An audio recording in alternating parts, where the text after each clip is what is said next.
bienvenidos a la Universidad Popular Carmen de Michelena. Hoy contamos con una colaboración muy valiosa, la doctora Elena Rojo, con quien hemos acordado, además de una forma muy fácil, porque ha sido un ofrecimiento muy valioso y muy, digamos, desprendido totalmente. Nos presta horas de su vida, fijaros, en sábado, sábado por la mañana. Me ha costado un poco, ¿no Sí, creo? sí, eso lo reconocemos todos, no te quepa nunca la menor duda. Los que nos seguís un poco en nuestras actividades en la Universidad Popular, habréis descubierto ya al cabo de una década que tenemos unos objetivos, y uno de ellos, uno de los esenciales, es la lucha contra la pseudociencia, los pseudoconocimientos científicos. El marketing es muy potente, tiene muchísimo dinero por detrás, invade nuestras vidas y nos hace creer cosas que no tienen lógica ninguna. No se lo creería un niño de primaria. Y los campos donde actúa de una forma muy perniciosa es en el campo de la alimentación. Nos hacen creer que hay superalimentos, que hay alimentos que no son buenos, otros que son malos. Al final acaba la gente sin saber si está comiendo bien, si está comiendo mal. Yo entiendo que entre las personas hay una preocupación que no es por la salud, sino por la estética. Confundimos dos cosas que a veces son antitéticas. La salud es una cosa y la estética. Y cuando digo estética me refiero a los michelinos, ¿verdad? Bueno, pues entonces para hablar de todo esto y sentar, no cátedra, sino conocimiento práctico, para aplicarlo al día a día, evitar en todo lo posible esas voces que dicen, usted tome esto porque esto viene del Nepal, de unas cabras que hay allí entre las montañas. Eso no tiene sentido. Pues la doctora Rojo nos va a dar un seminario, una sesión de 3 conferencias, ¿verdad? Que esperemos que el próximo curso, con más tiempo de preparación, pues lo continuemos. O quizá también sea en este mismo sentido, volver a empezar otra vez. Pues muchísimas gracias, doctora, muchas gracias a ustedes. No, mejor aplaudan al final, por si no. Bueno, yo creo que te voy a contratar para que me escribas el prólogo de mi libro, porque él no ha visto las charlas, pero la verdad es que ha hecho un resumen bastante aproximado de lo que va un poco el ciclo. En principio, bueno, me voy a presentar, soy Elena Rojo, soy médico estético y cosmético, experta en nutrición y llevo un poquito más de 20 años dedicada a esto y trabajando con personas que tienen problemas nutricionales. Yo creo que probablemente mi interés por los alimentos surgió el día en que mi cabeza se preguntó quién tuvo la paciencia necesaria y el ingenio necesario para crear una mayonesa, por ejemplo, que es una de las salsas más complejas que a mí me parece que por casualidad eso no fue. O sea, alguien le echó ahí muchas horas, mucho conocimiento para mezclar cosas que salen mal cuando las juntas, que se cortan, que se estropean, y a raíz de ahí, pues bueno, un poco como que me abrió el interés a ver qué pasaba, qué cambios se producen en un alimento desde que está en mis manos hasta que yo me lo como, ¿no? Por ahí empezó un poco y también porque me gusta mucho comer, que esto es otra cosa que nos lleva a investigar sobre la alimentación. He llamado a esta charla asignatura pendiente porque creo que vivimos en un mundo en el que se nos enseña muchas cosas desde que somos pequeños, a leer, a escribir, a sumar, a restar, pero no hay de verdad una implicación clara en la educación con los niños al respecto de lo que es más importante y fundamental para nosotros, que es nuestra alimentación y nuestro cuidado. Se les alimenta desde fuera. Muchas veces incluso en los colegios o personas que no son de su familia les preparan las cosas, el alimento. Y ellos le dan importancia al hecho de tener hambre y comer, pero no son conscientes de todo lo que hay detrás. No nos acompañan muchas veces a los centros comerciales o a las tiendas, no les enseñamos a elegir, no les enseñamos a leer una etiqueta e interpretarla. Entonces al final uno se convierte en un adulto que tiene muchas carencias, que come un poco por lo que ha recibido en su familia, que bueno, hay abuelas que saben mucho y madres que saben mucho porque ha sido generalmente por la vía femenina por la que esto nos ha llegado, este conocimiento, y hay buenas costumbres, ¿no? Pero no todas. Y esas no todas yo creo que se deberían explicar más a fondo en el cole. Como creo que hay algunas cosas muy fundamentales, seguramente las más aburridas es por las que vamos a empezar ahora, pero creo que fundamentales de conocer para saber qué es lo que estamos manejando y qué es lo que nos estamos comiendo, pues esto lo he llamado revisando cimientos. Vamos a empezar poquito a poco por conocer exactamente qué es un alimento, qué es un nutriente, por qué están formados y qué de todo eso es interesante para nosotros. En siguientes charlas pues veremos cosas a lo mejor más prácticas que seguramente son las que más os interesan porque las podéis utilizar día a día, como qué es una dieta equilibrada, qué es una dieta milagro, cómo engordo o adelgazo, cómo influye mi edad en el cambio de peso, por ejemplo, de necesidades nutricionales y otro tipo de cosas. Pero bueno, esto lo iremos viendo en las distintas charlas. Empezamos con esta. ¿Qué es un alimento y qué es un nutriente? La alimentación es la parte externa del proceso nutritivo, es decir, que engloba todo aquello que rodea al acto de coger un alimento y llevárnoslo a la boca. Por ejemplo, qué nos gusta y qué compramos, cómo lo cocinamos o no, qué seleccionamos para acompañar el alimento que nos gusta, la influencia de las costumbres que pueden ser familiares o sociales o religiosas, por ejemplo, y las modas. Como decía el compañero, el marketing es muy potente.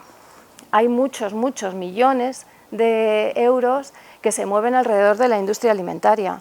Hay muchas variedades de alimentos, sobre todo cada vez más procesados en el mercado, y hay una industria potentísima induciendo a comprar y a crear necesidades que no son reales, pero que ellos quieren que lo sean, lógicamente, y nos dejamos llevar, es sencillo, nos llevan con cierta facilidad. La nutrición es otra cosa. La nutrición es todo el proceso que se produce dentro de tu cuerpo, una vez que has ingerido el alimento, y que engloba o que hace que participen todos estos aparatos y sistemas, el digestivo, el circulatorio, que va a repartir los nutrientes, el oxígeno. Este intercambio además se hace célula a célula. Es un proceso muy complejo. Sin ser consciente de ellos, tenemos una máquina perfectamente engranada y perfectamente diseñada para trabajar a todos los niveles, muy chiquititos, y que está constantemente buscando la manera de mantenerse y de mantenerse en muy buen estado y ser muy eficaz, además, en sus funciones. El aparato circulatorio, el aparato respiratorio, que nos va a permitir utilizar el oxígeno para aprovechar esos nutrientes, el excretor, por donde eliminamos parte de los desechos a través de la orina y parte a través de las heces. De manera que la alimentación es un proceso voluntario frente a la nutrición, que es un proceso involuntario. Y esto es muy interesante, porque aquí, donde parece, bueno, sí, voluntariedad es muy de cajón, ¿no? Nos lo podemos imaginar todos, pero la voluntariedad de la alimentación quiere decir que somos capaces de tener una alimentación consciente, elegida por nosotros. Ahora que sé que está muy en boga el pensamiento consciente, el mindfulness y todas estas cosas, y en la alimentación también. Y es fundamental, sobre todo es fundamental para evitar el desarrollo de muchas patologías que se asocian a la obesidad. Y la obesidad muchas veces se asocia a una alteración de la percepción de lo que es comer. Uno muchas veces come, estoy adelantando cosas de otra charla, pero bueno, uno muchas veces come para cerrar o ocupar un vacío, una sensación rara de nervios, de un desasosiego, sin ser realmente hambre lo que tiene. Hay que saber conscientemente distinguir las sensaciones y decidir conscientemente qué es lo que queremos comprar y utilizar para alimentarnos, que es el siguiente punto. Es consciente, mientras que la nutrición no lo es. A tu cuerpo le va a dar igual lo que le des. Una vez que entra va a seguir el mismo proceso. Él no se va a preguntar, no se para y te dice, oye, esto que me has dado, pero no es bueno para mí, no me lo des. Eso no lo va a hacer. Eso lo va a hacer cuando pase mucho tiempo y empieces a tener enfermedades, pero el proceso es muy largo y por el camino uno no se da cuenta de si está eligiendo bien o está eligiendo mal, porque todo esto que pasa por aquí dentro es inconsciente y no lo podemos valorar. Es educable, que es otra de las cosas que comentaba antes. Como es educable, yo creo que es nuestra responsabilidad, como adultos, informarnos bien y educar a los que vienen detrás para que sigan informando bien. Es la única manera de vivir con salud. Como resumen, la nutrición consiste en la digestión, respiración, circulación y excreción de los alimentos que llegan a nuestro cuerpo. Un alimento es lo que un ser vivo come y bebe para su subsistencia. Procede del latín alimentum, como muchos de los términos que proceden de nuestro lenguaje. Y, por ejemplo, he puesto como ejemplo hamburguesa, dorada, patata, aguacate, zumo de frutas o refresco de cola, que se podría englobar en la parte de alimento. Sin embargo, la diferencia es que no es un nutriente. Los nutrientes son los componentes de esos alimentos que tienen una función energética, estructural o reguladora dentro de nuestro organismo. Es decir, la traducción sería de la dorada, la proteína. Eso es lo que le interesa a mi organismo. De la patata o del zumo de frutas, los hidratos de carbono. Del aguacate, los lípidos.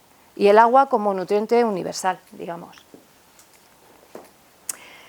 Hay unos nutrientes que son esenciales y fundamentales para que nuestro cuerpo funcione bien.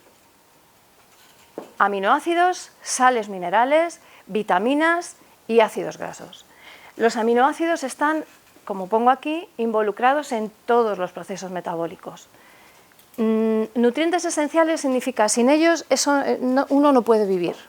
Va a empezar a tener problemas, en principio de salud, pequeñas cosas, achaques por aquí y por allá, pero al final, si tú sigues sin darle a tu cuerpo lo que necesita, lo que haces es morirte, porque le faltan recursos para poder regenerarse. Todo lo que gastamos por el día se tiene que recargar, hasta cierto punto porque el envejecimiento lo limita. Pero si no se lo aportamos, tendremos un gravísimo problema. Algunos de ellos los podemos producir nosotros, pero otros no. Dependen solo y exclusivamente de lo que comamos. Por eso es muy importante saber qué alimentos elegimos. Los aminoácidos, las sales minerales, tienen una función estructural y de balance hídrico. Por ejemplo, algo que yo me encuentro mucho en la consulta es que yo tengo un problema de retención de líquidos si no estoy gordo. Es que tengo un problema, es que retengo muchísimos líquidos. ¿Es verdad? Sí. Sí. Sí. Un antiguo conocido que viene a ponerme las cosas difíciles. Bueno, pues lo que decía, las sales minerales que son muy importantes para mantener un balance hídrico. Es importante que nuestro sodio, nuestro potasio, nuestro magnesio, el cloro, el calcio estén en las cantidades adecuadas para que no retengamos líquidos y que no eliminemos demasiado, que las dos circunstancias son malas para nuestro organismo. Por eso es muy importante beber agua. Supongo que lo habréis oído, está como muy de moda, todas las modelos van con su botella de agua. Yo no soy modelo, pero voy con mi botella de agua. Es imprescindible beber en torno a 1,5 litros o 2 litros de agua al día. Es fundamental para mantener este equilibrio. Cada vitamina cumple una función indispensable y todas son necesarias, cada una de ellas. Unas son más fáciles de encontrar, otras son menos, porque están a lo mejor menos presentes en la naturaleza, pero cada una es imprescindible. Y los ácidos grasos, hay más. He puesto omega 3 y omega 6 porque son los fundamentales, los esenciales, los necesarios y los que no podemos encontrar en ningún otro sitio que no sea el alimento que tomamos. Entonces, se encargan de proporcionar energía, estructura, regulan procesos vitales como el desarrollo neurológico, por ejemplo, como la formación ocular en los fetos, por ejemplo, como la función intelectual o la función muscular, o sea, son muy, muy importantes. Y por eso están tan de moda, probablemente.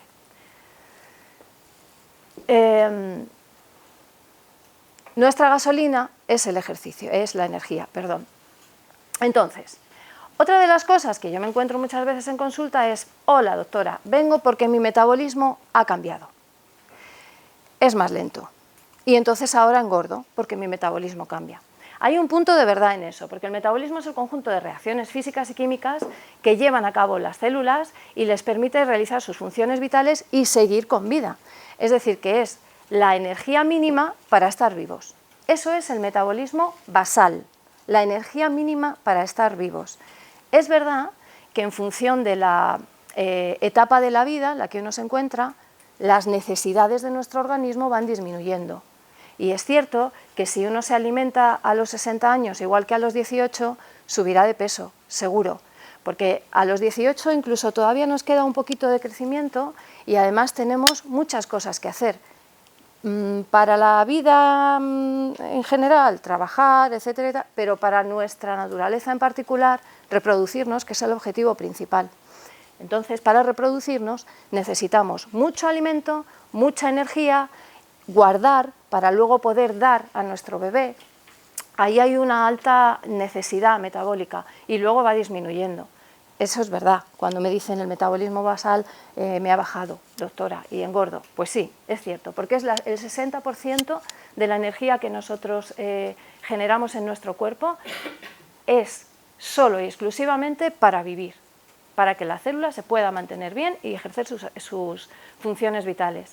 El 10% lo vamos a utilizar en digerir alimentos y absorberlos, todo el proceso de la digestión.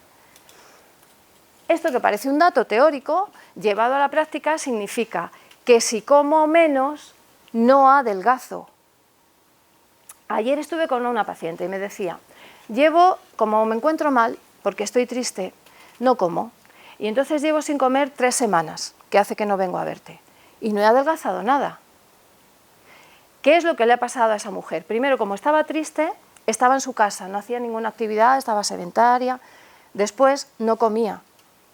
Es decir, ha disminuido un 40% su gasto. Por un lado, el 10% que necesitamos para el proceso de digerir los alimentos y por otro lado, el 30% restante que se utiliza en el ejercicio. Con lo cual, para ver un efecto de adelgazamiento sin comer, debería estar por lo menos 3 meses de ayuno.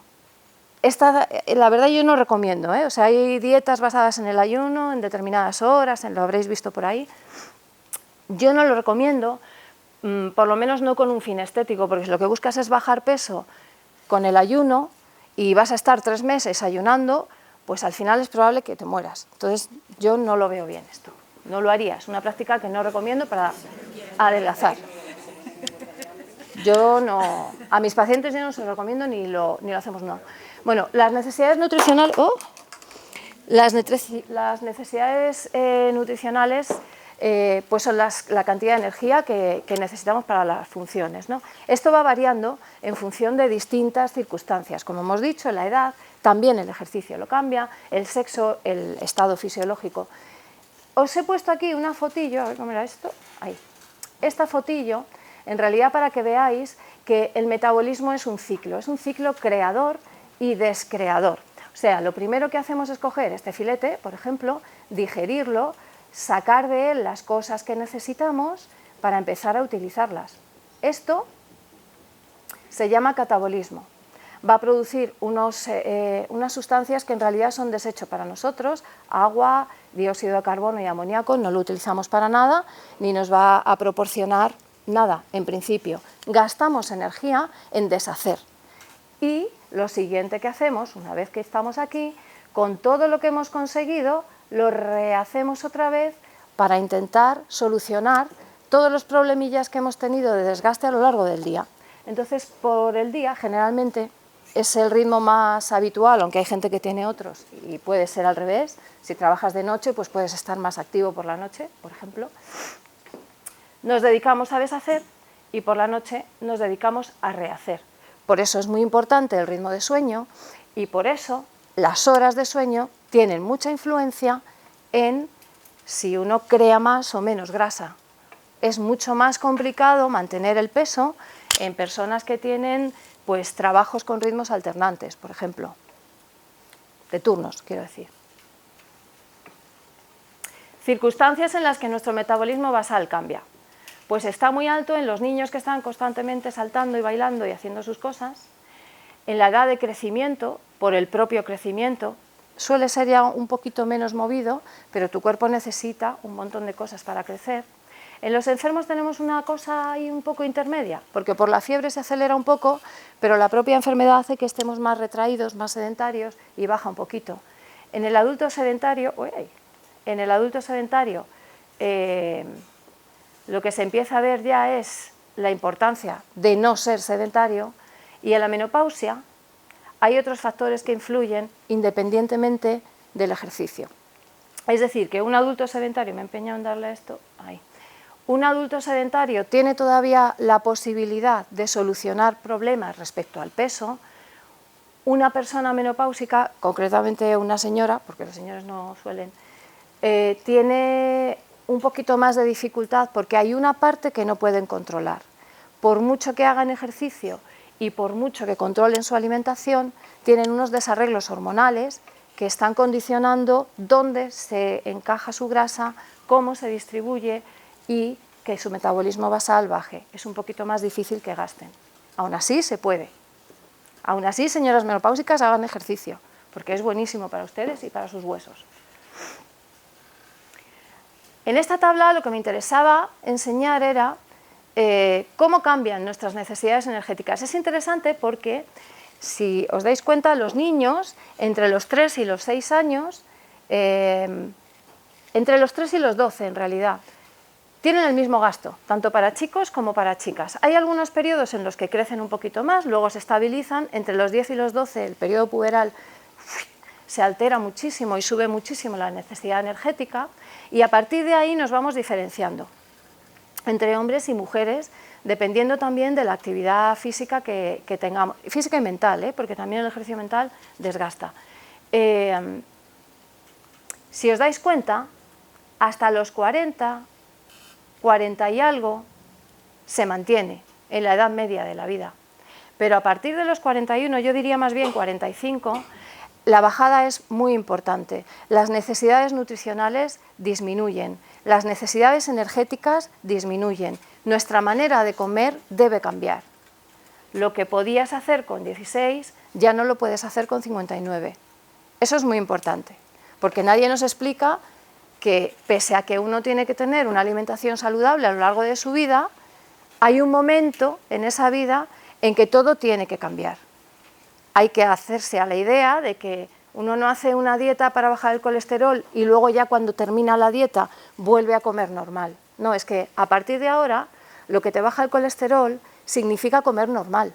A partir de ahora, de aquí a la eternidad, todo el tiempo que te queda, esta es tu manera de alimentarte, si quieres estar bien y sano y corresponder un poco a las necesidades reales que tiene tu cuerpo. Fijaros que es interesante que entre 60 y 70 años los señores siguen necesitando 2.400 calorías, por lo menos, y nosotras necesitamos bastantes menos. O sea, hemos pasado de 2.300 a 1.900, 1.700. Esa es la influencia hormonal, sobre todo. Ya no vamos a ser mamás, no necesitamos tener un fondo potente para poder alimentar a nuestros hijos ni hacernos cargo de ellos. Estamos en otra parte y nuestras necesidades ya son otras. Y bajan muchísimo. Lo digo porque es bastante más frecuente la obesidad femenina que la obesidad masculina.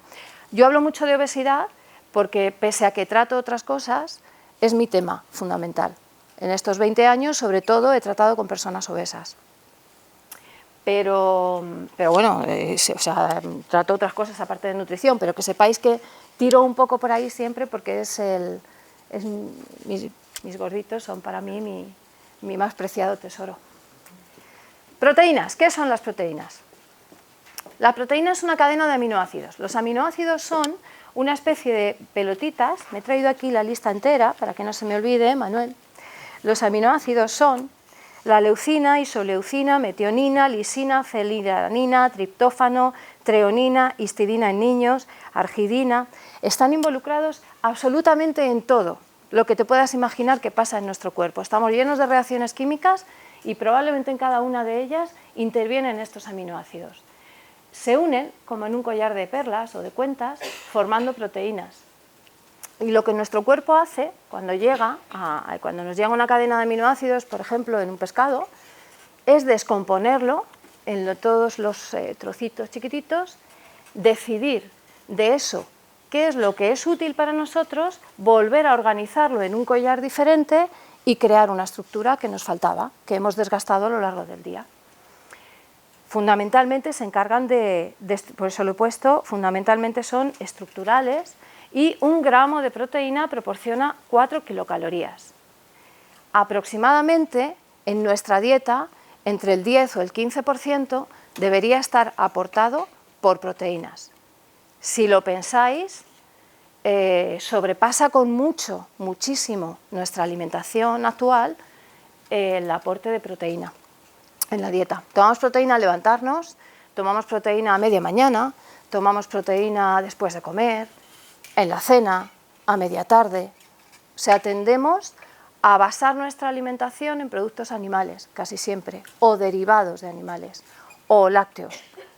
Mucha proteína, que no es necesaria y que además puede tener luego pues efectos indeseables en nuestro organismo. ¿El 10 al 15% equivale a nuestro peso aproximado? Si pesas 50 kilos, 50 gramos o así, ¿o cómo? De proteína, digo. Es complicado saber cuánta proteína te estás comiendo. Porque, a ver, lo que tú haces primero es decidir, en función del sexo, la edad, la actividad física y mental de esa persona, cuántas calorías necesita al día. Cuando tienes todas las calorías totales, decides cómo las vas a redistribuir en cuántas comidas a lo largo del día.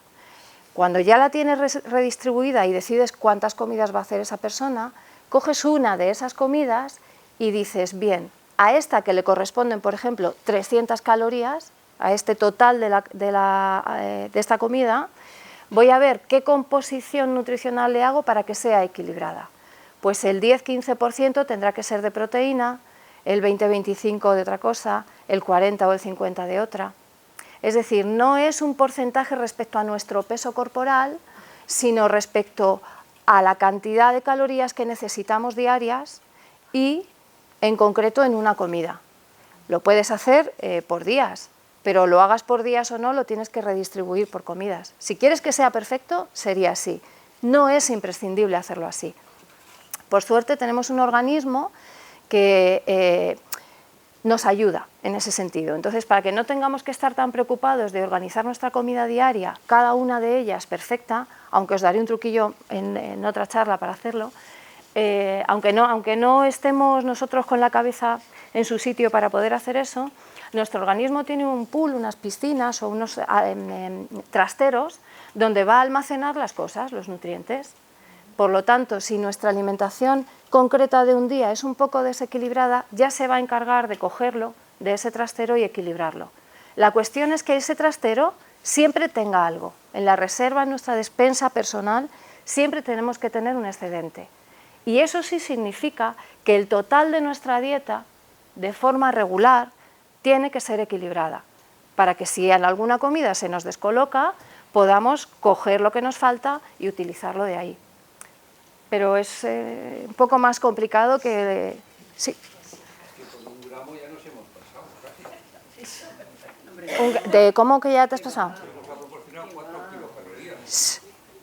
Claro. Y si antes necesitábamos 2.400 o 2.100... Kilocalorías. Kilocalorías. Claro.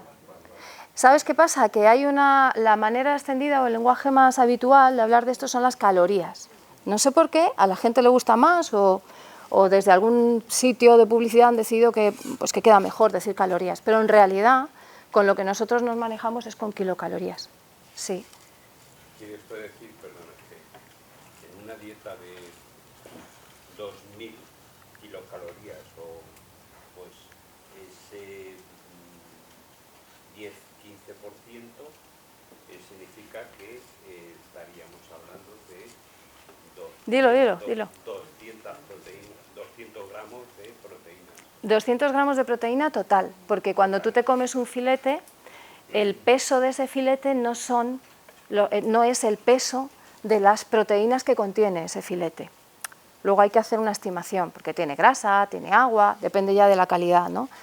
Pero sí, efectivamente, para que te hagas una idea, esa es la proporción. Y incluiríamos ahí proteínas animales, proteínas vegetales, Eso es, proteínas. pero lo demás debería ser fruta. Claro, pues me parece, habéis llegado al final, a la última dieta. A la última charla. Adiós, vayámonos a tomar un café. La última charla... no quiero. ¿Qué hago? Espera. Vale, que iba a hacerlo con lo que no era. No, bueno, yo creo que nos falta mucho. Claro, entonces... Para aprender, pero Uno dice, una dieta equilibrada tiene que tener de todo. Bueno, pues un de todo entre comillas. Una dieta equilibrada realmente debería ser desequilibrada, en el sentido en que entendemos equilibrio. Una dieta equilibrada debería estar basada fundamentalmente en verduras y frutas y aportar pequeñas cantidades proteicas. Sí. Sin embargo, cuando tú llegas a tu casa muerto de hambre, probablemente lo primero que te pide tu cuerpo, vamos a suponer que no tienes a mano donuts, chocolates ni cosas de esas, que sería por lo que irías de primeras. Abres el frigorífico y dices, jamón york, jamón serrano.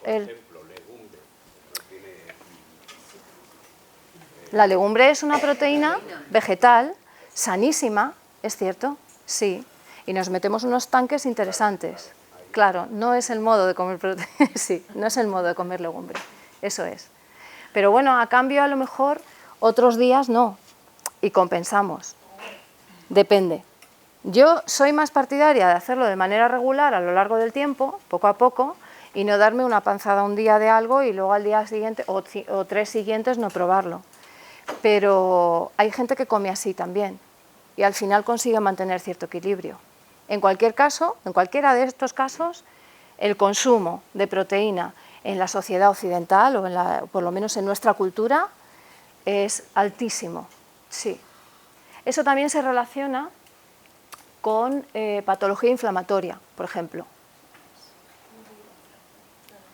No sé si habéis oído o habéis leído artículos sobre, que están muy en boga, sobre las dietas que acidifican y las dietas que no acidifican, o que inflaman o que no inflaman, o este tipo de cosas.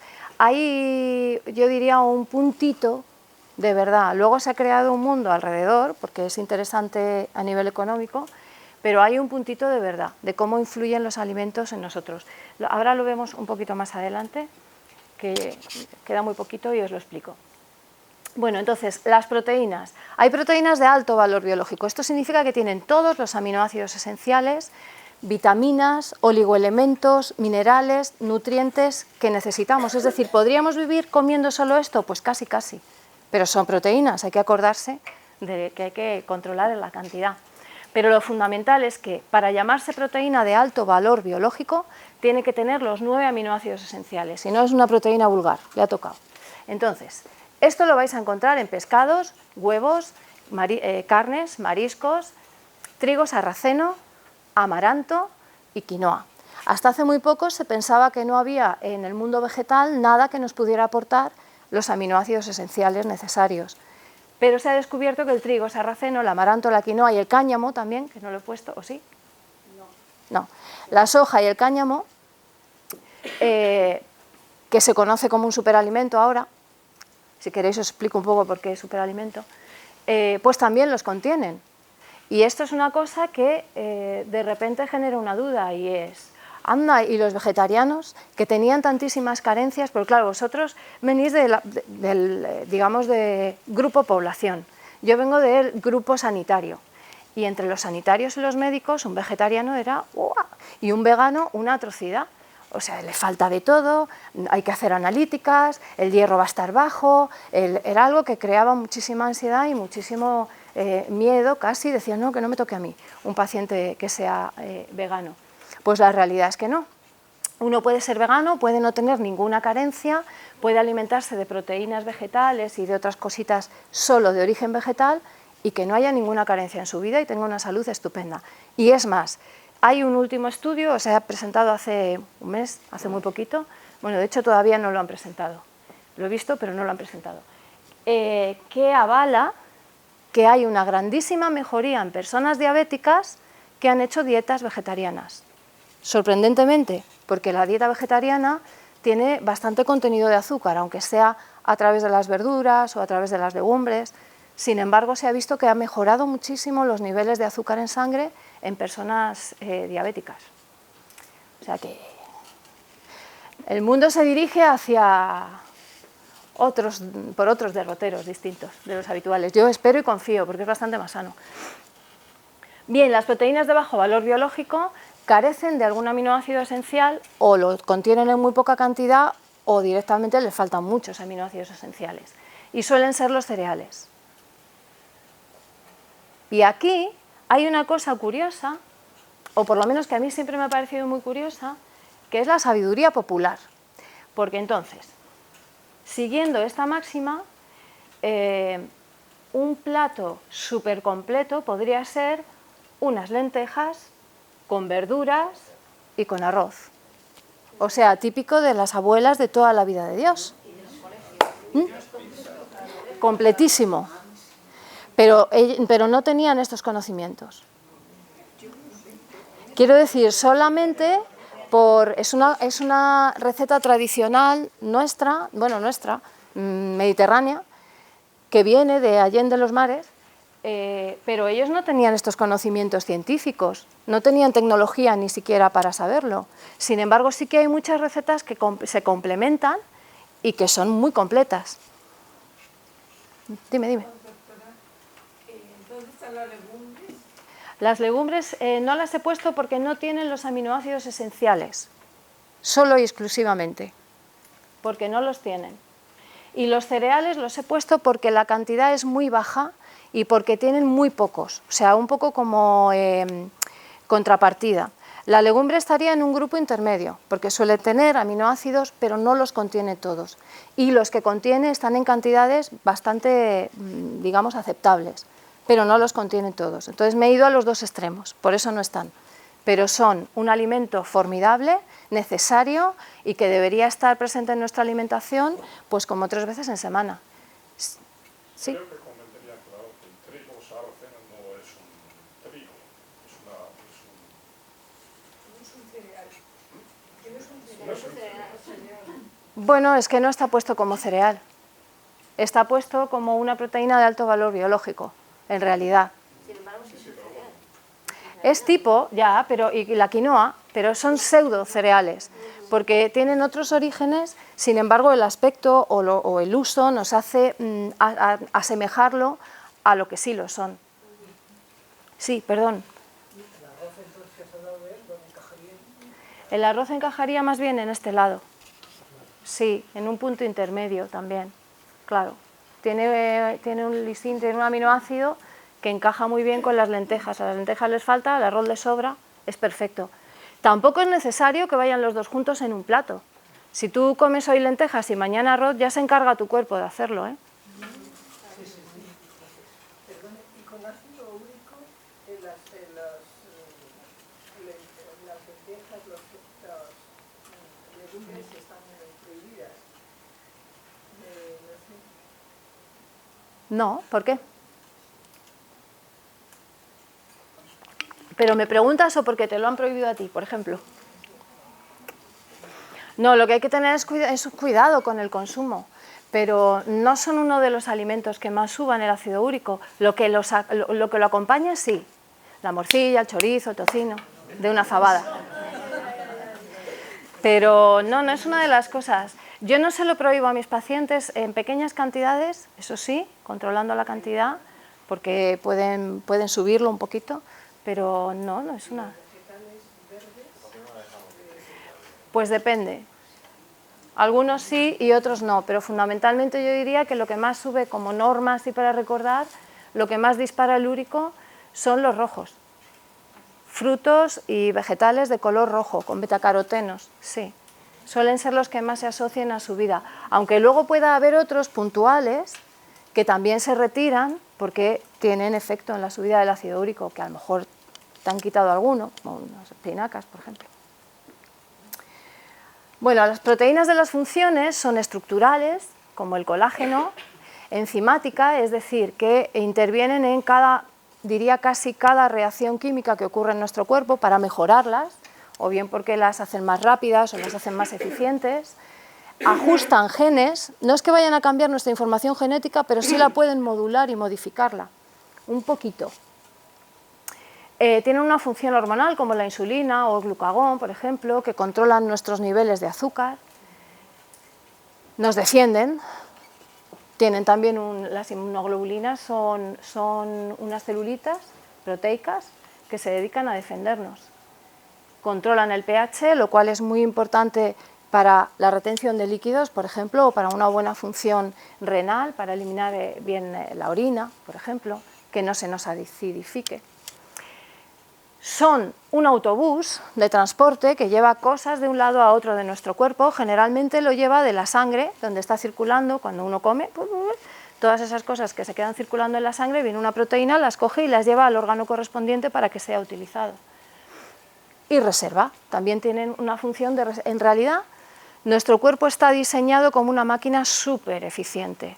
Siempre va a buscar quedarse, reservar, que no le falte nada para poder realizar sus funciones, sobre todo la función vital, la de mantener órganos vitales vivos, cerebro, corazón, riñón, hígado, eso por encima de todo, y luego permitirnos además hacer nuestras cosas de la vida, ¿no?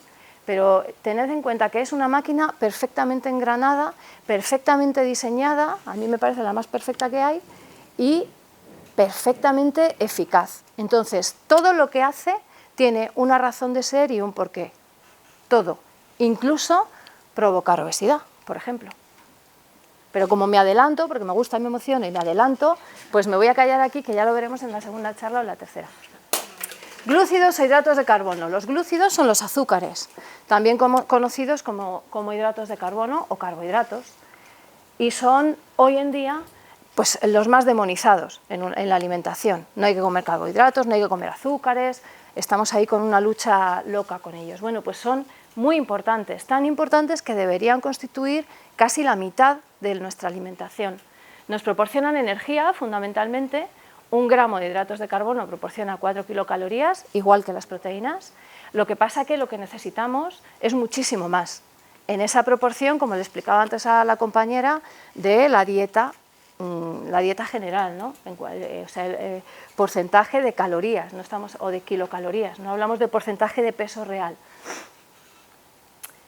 Lo que es interesante es seleccionar bien qué hidratos de carbono vamos a utilizar en nuestra dieta, porque hay muchos. Unos son mejores y otros no. Todos estos, aquí os presento a los hidratos de carbono. Hay 2 grandes grupos, y no vamos a verlos todos, pero no os asustéis, hay 2 grandes grupos, los digeribles y los que no son digeribles. Entonces, yo he elegido aquí el almidón, porque forma parte de la base de nuestra alimentación, y he elegido otros porque lamentablemente forman parte de la base de nuestra alimentación. Entonces, justifiquemos esto. La sacarosa es el azúcar de mesa, la lactosa es el azúcar que está en la leche o en los huevos, iba a decir, en los yogures o en los quesos, la maltosa está en la cerveza o en el pan.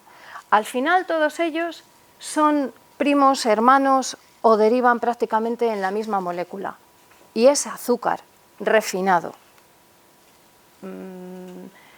Más o menos refinado en función del procesamiento del alimento. Cuanto más natural sea, menos refinado es, pero aquí también se encuentra incorporada la fruta, por ejemplo, con la fructosa, que estaría por ahí dentro, porque estos no son azúcares simples de una única molécula, sino que son 2 que están unidos para formarlas.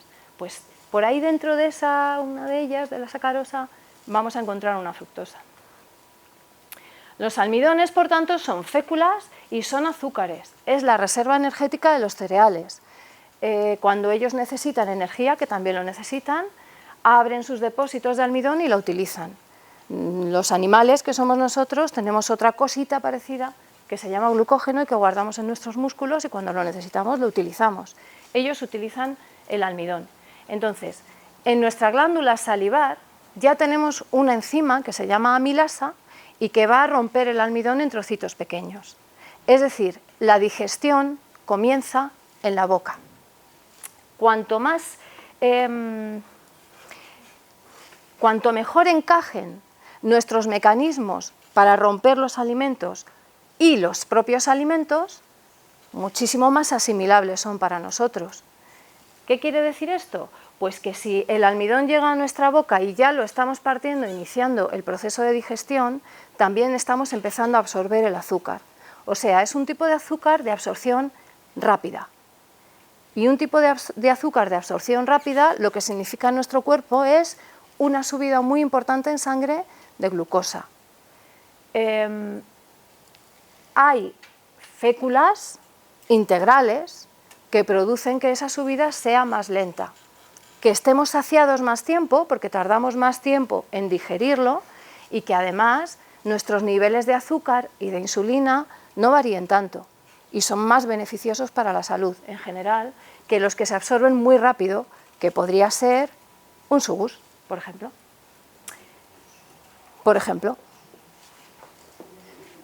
Entonces se empiezan las glándulas salivares y después se ve implicado el páncreas, que es el que ya directamente saca su churrito, hace un chorrito así de insulina cuando nosotros recibimos el azúcar. Una subida muy importante de insulina después de comer significa para nuestro cuerpo un estímulo directo que le dice, coge este azúcar, haz grasa, una bolita de grasa y guárdala aquí, fundamentalmente aquí. Es uno de los lugares que más le gusta porque es ahí el depósito de las grasas, entonces lo lleva al hígado, que luego funcionará mal y que luego, bueno, así es como vamos. Pero está diseñado para eso, para decir, aquí hay un recurso potente, hay un recurso que además puedo utilizar muy deprisa y muy rápidamente lo puedo convertir en una fuente de energía para el futuro. Pues me lo quedo, esto no se puede desaprovechar, aquí no se tira nada, me lo quedo, ¿dónde lo guardo? Aquí que esto se da, y entonces cabe. Así es como funciona.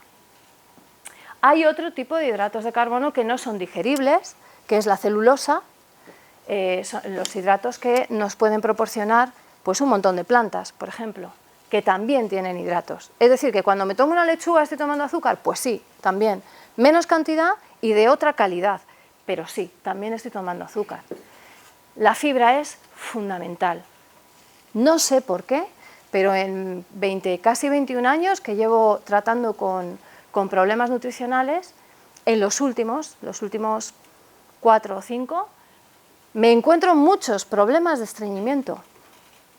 Me pregunto qué ocurre, cuál es el cambio alimenticio, el cambio de costumbres o qué es lo que pasa para que la gente tenga tanto estreñimiento. Coincide también con una subida importante de cáncer de colon, o sea que la cosa no es baladí, es algo interesante que habría que ver por qué. En mi opinión, por lo que yo puedo ver en mis pacientes, consumimos muy poca fibra, en general. La fibra evita el estreñimiento, produce energía, porque cuando tu intestino recibe fibra, tus bacterias intestinales se ponen a trabajar a lo loco. Son muy aplicadas, trabajan mucho y producen unos residuos que nuestro intestino consigue utilizar para producir energía. Ya os decía que es que somos muy eficientes. Entonces, por todas partes, el objetivo es conseguir energía para estar vivos. Pues a raíz de los productos de desecho de unas bacterias intestinales, conseguimos energía también. Por otro lado, tiene la virtud de que se hincha mucho con agua. Hay que beber mucha agua. ¿Por qué? Pues otro de los motivos es este. Porque la fibra, con el agua, se hidrata, aumenta muchísimo su volumen y ese aumento de volumen permite que el bolo se vaya moviendo. Nuestro colon va a funcionar porque cuando aumenta el bolo de heces que está dentro, presiona las paredes y las estimula a hacer esto, que es un exprimido o un ordeñado, es un poco ese movimiento, y entonces lo va propulsando. Si no tenemos unas heces bien hidratadas, lo que conseguimos es un montón y otro montón y otro montón que obturan nuestro colon y alteran el normal ritmo intestinal. O sea que yo sugeriría que adoptéis la moda de beber agua como las modelos. Además, se ha visto que previene el cáncer de colon. Probablemente prevenga el cáncer de colon por todo a la vez, o sea, no por una cosa concreta, sino por mejorar la función intestinal, porque permite que no haya mucho acúmulo de heces que a veces pueden producir toxicidad. Todavía no se sabe bien, ¿eh? Por eso digo probablemente, porque son estudios que se están haciendo ahora y que todavía no hay conclusiones claras, pero desde luego sí se sabe que produce beneficios. Llegamos a las grasas. Tienen una función de reserva, la función de reserva de flotador, de llévatelo aquí, que aquí hay sitio. Pues esto es la grasa, nuestra función de reserva o nuestro material de reserva fundamental. 1 gramo de grasa proporciona 9,4 kilocalorías. Y añadiré ya de paso, igual que el alcohol. Solo que la grasa tiene una función de reserva, que es muy interesante para nosotros, y el alcohol no sirve para nada. Bueno, para a lo mejor pasar un buen rato, pero no nos proporciona nada y no es ningún nutriente. Lo dejo ahí, cada uno que elija. Entonces, la proporción en nuestra dieta de grasas debería ser entre el 30 y el 35%, lo cual choca estrepitosamente con cualquier dieta que podáis intentar hacer o que queráis seguir, que va a bajar las grasas al mínimo de lo mínimo, bueno, cualquiera no, porque hay algunas que se basan en un alto porcentaje de grasa, como la Atkins, por ejemplo. Pero, en general, las dietas de adelgazamiento siempre recomiendan que se bajen muchísimo las grasas, cuando la grasa es fundamental. Tiene muchas funciones buenas, necesarias e imprescindibles incluso en nuestro cuerpo. ¿Oye? ¿Qué ha hecho esto? Vale, por ejemplo, tienen una función estructural, nos protegen, sirven también como catalizadores, que, como he dicho antes, para mejorar las reacciones químicas, acumulan vitaminas, a veces pueden llegar a ser tóxicas incluso si se acumulan demasiadas vitaminas, por cierto, porque unas se eliminan y otras no. Nos permite reservar agua para por si acaso después necesitamos, que es otro de los motivos por los que las personas que tienen un poco de exceso de peso suelen retener líquido, porque lo acumulan en la grasa. Si tienes mucha cantidad de grasa, pues tienes opciones para que tu agua se acumule ahí.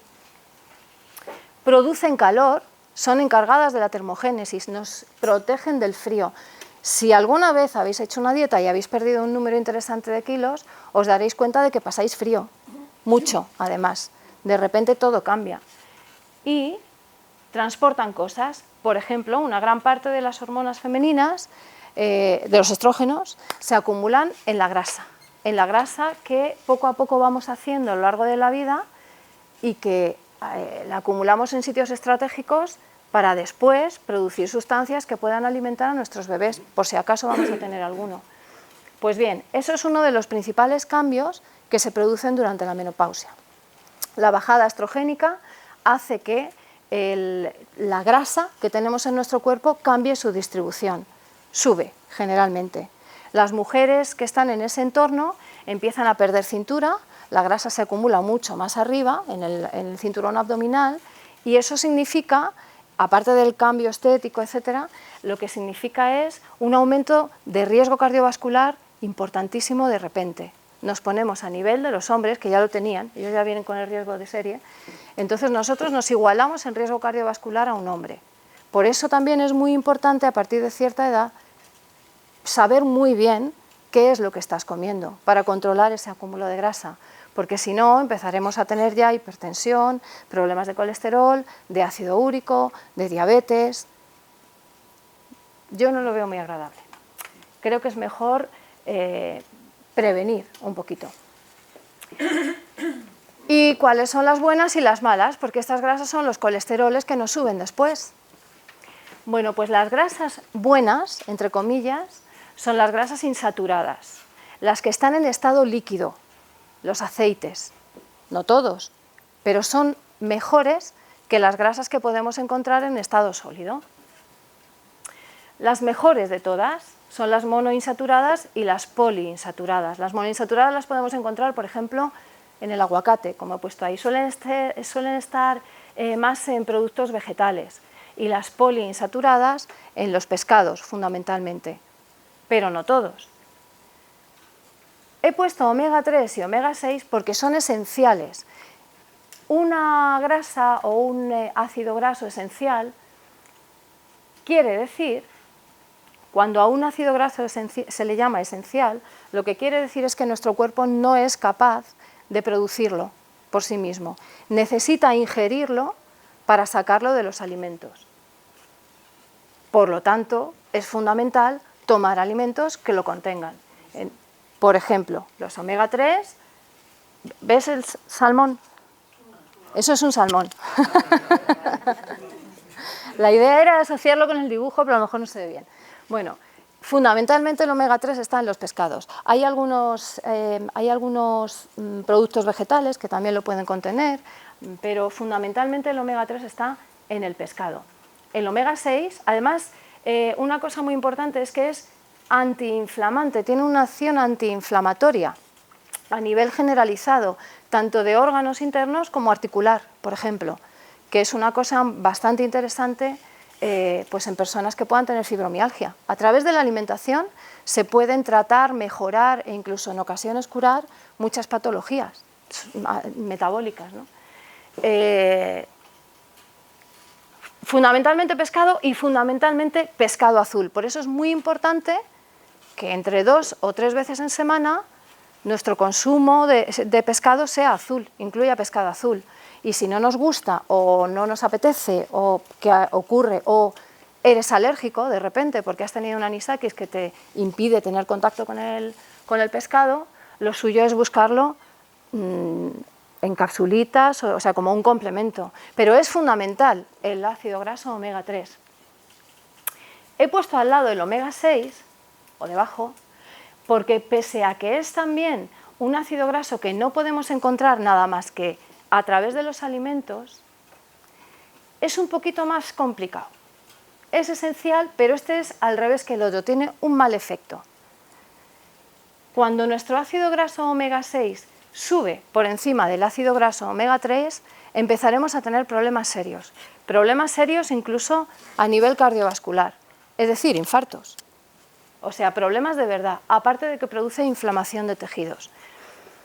El tema de la relación entre la inflamación de los tejidos y las alteraciones cardíacas está todavía un poco en estudio, diría yo, es una cosa incipiente, pero sí se ha visto que se alteran muchas de las funciones, por ejemplo, a nivel de transmisión nerviosa o sobre todo neurológicas. ¿Dónde están los omega 6? Pues eso que veis ahí es aceite de girasol, o en el maíz, por ejemplo, o en la carne, o en los embutidos, carnes rojas sobre todo. O sea, que si os dais cuenta, es una base potente en nuestra alimentación. Porque aquí lo del jamoncito y el chorizo y eso se lleva. Los estudios que hay ahora mismo publicados son respecto a la sociedad americana, que son los primeros que han hecho este tipo de investigaciones, ¿no?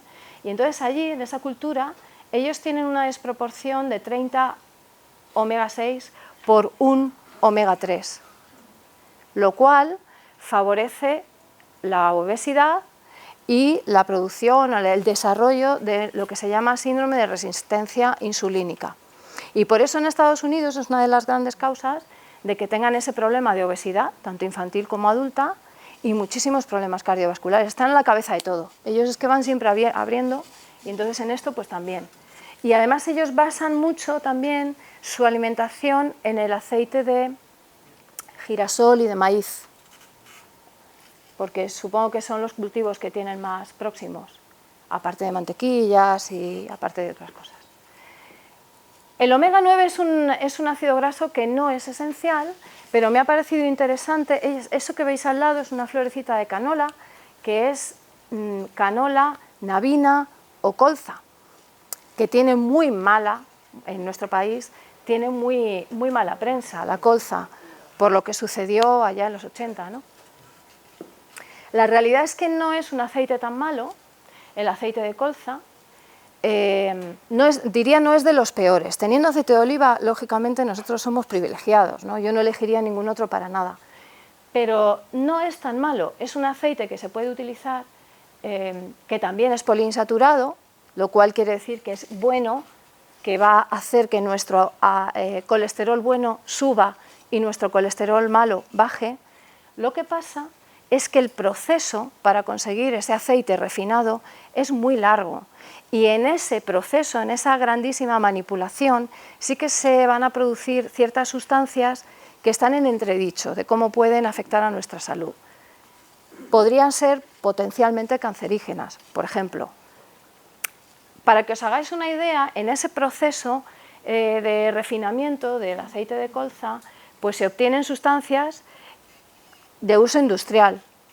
Se suelen adicionar a barnices o pinturas. Entonces, claro, pequeños fallos de ese proceso pues pueden ser complicados. Eso es lo que pasó con el aceite de colza aquí en España, con el síndrome, ¿no? que tuvimos por el aceite de colza, que era un aceite industrial que una empresa se dedicó a refinar para el consumo humano, pero no fue un buen refinado. Y entonces se colaron ese tipo de sustancias tóxicas. Esto se utiliza mucho, por ejemplo, en Canadá y en Estados Unidos. Los omega 9 no son esenciales, no los necesitamos. Podemos prescindir del aceite de canola si queremos. Nuestro cuerpo lo sabe gestionar solo. Lo puede, incluso en un momento dado, si tuviéramos una gran carencia de omega 3 y de omega 6, el omega 9 podría durante un tiempo ser un pequeño sustituto, de deshacerse a sí mismo para poder ayudarnos hasta que encontremos otra vez las fuentes de omega 3, omega 6. Pero yo no llegaría a esa situación, yo comería pescado, sí. Se me estaba ocurriendo lo de las grasas, si las calientas afecta el tipo de grasa, y también otra pregunta sobre la grasa de coco. Yo he leído alguna cosa que es buena, pero no sé. Vale, pues vamos a hacer una cosa. Esto forma parte de la tercera charla. En la tercera lo que he hecho además es elegir algunas cosas, algunos alimentos o algunos productos que me parecía que estaban de moda y que podían tener interés, como puede ser este.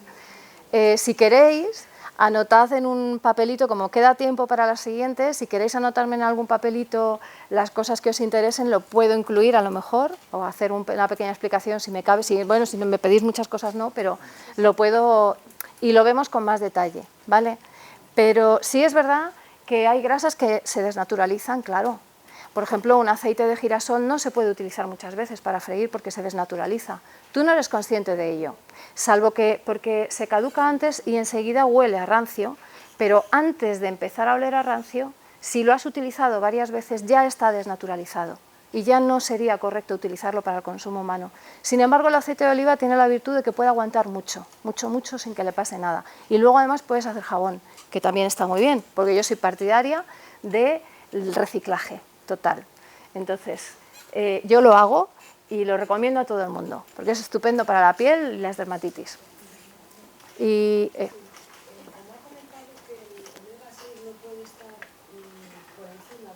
sí.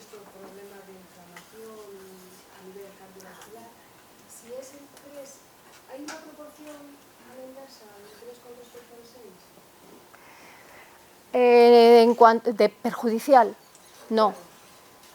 No. Sí, sin ningún problema. Lo mejor que es, pues como en todo, mantener un equilibrio. Pero el 3 puede y debe estar más alto que el 6. Sí. Digamos que el...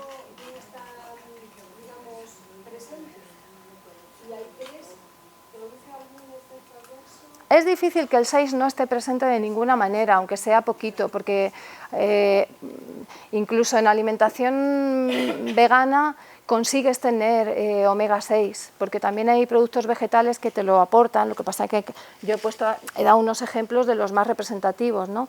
Pero es difícil que no tengas ninguna cantidad de omega 6. Es necesario tener omega 6, sí, es necesario. Lo que hay que conseguir es que la proporción sea, que no sea de mayor de 5 a 1.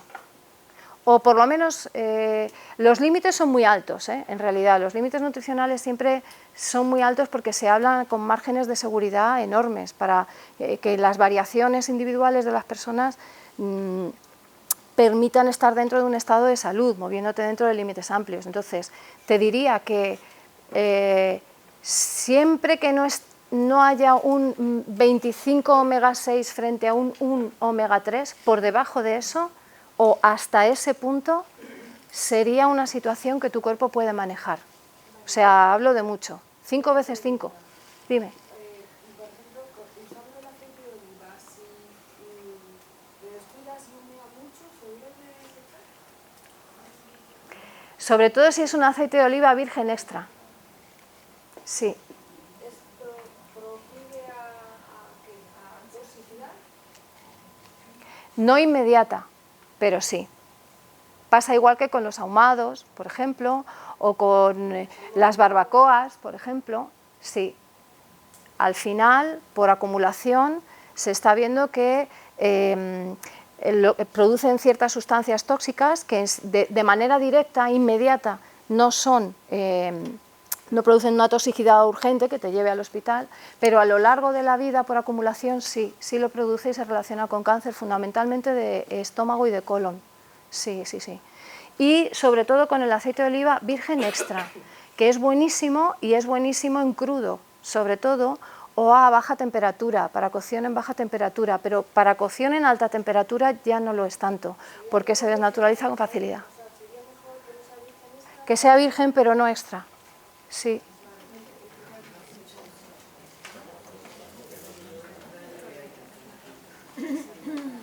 Aquí están las otras, las malas.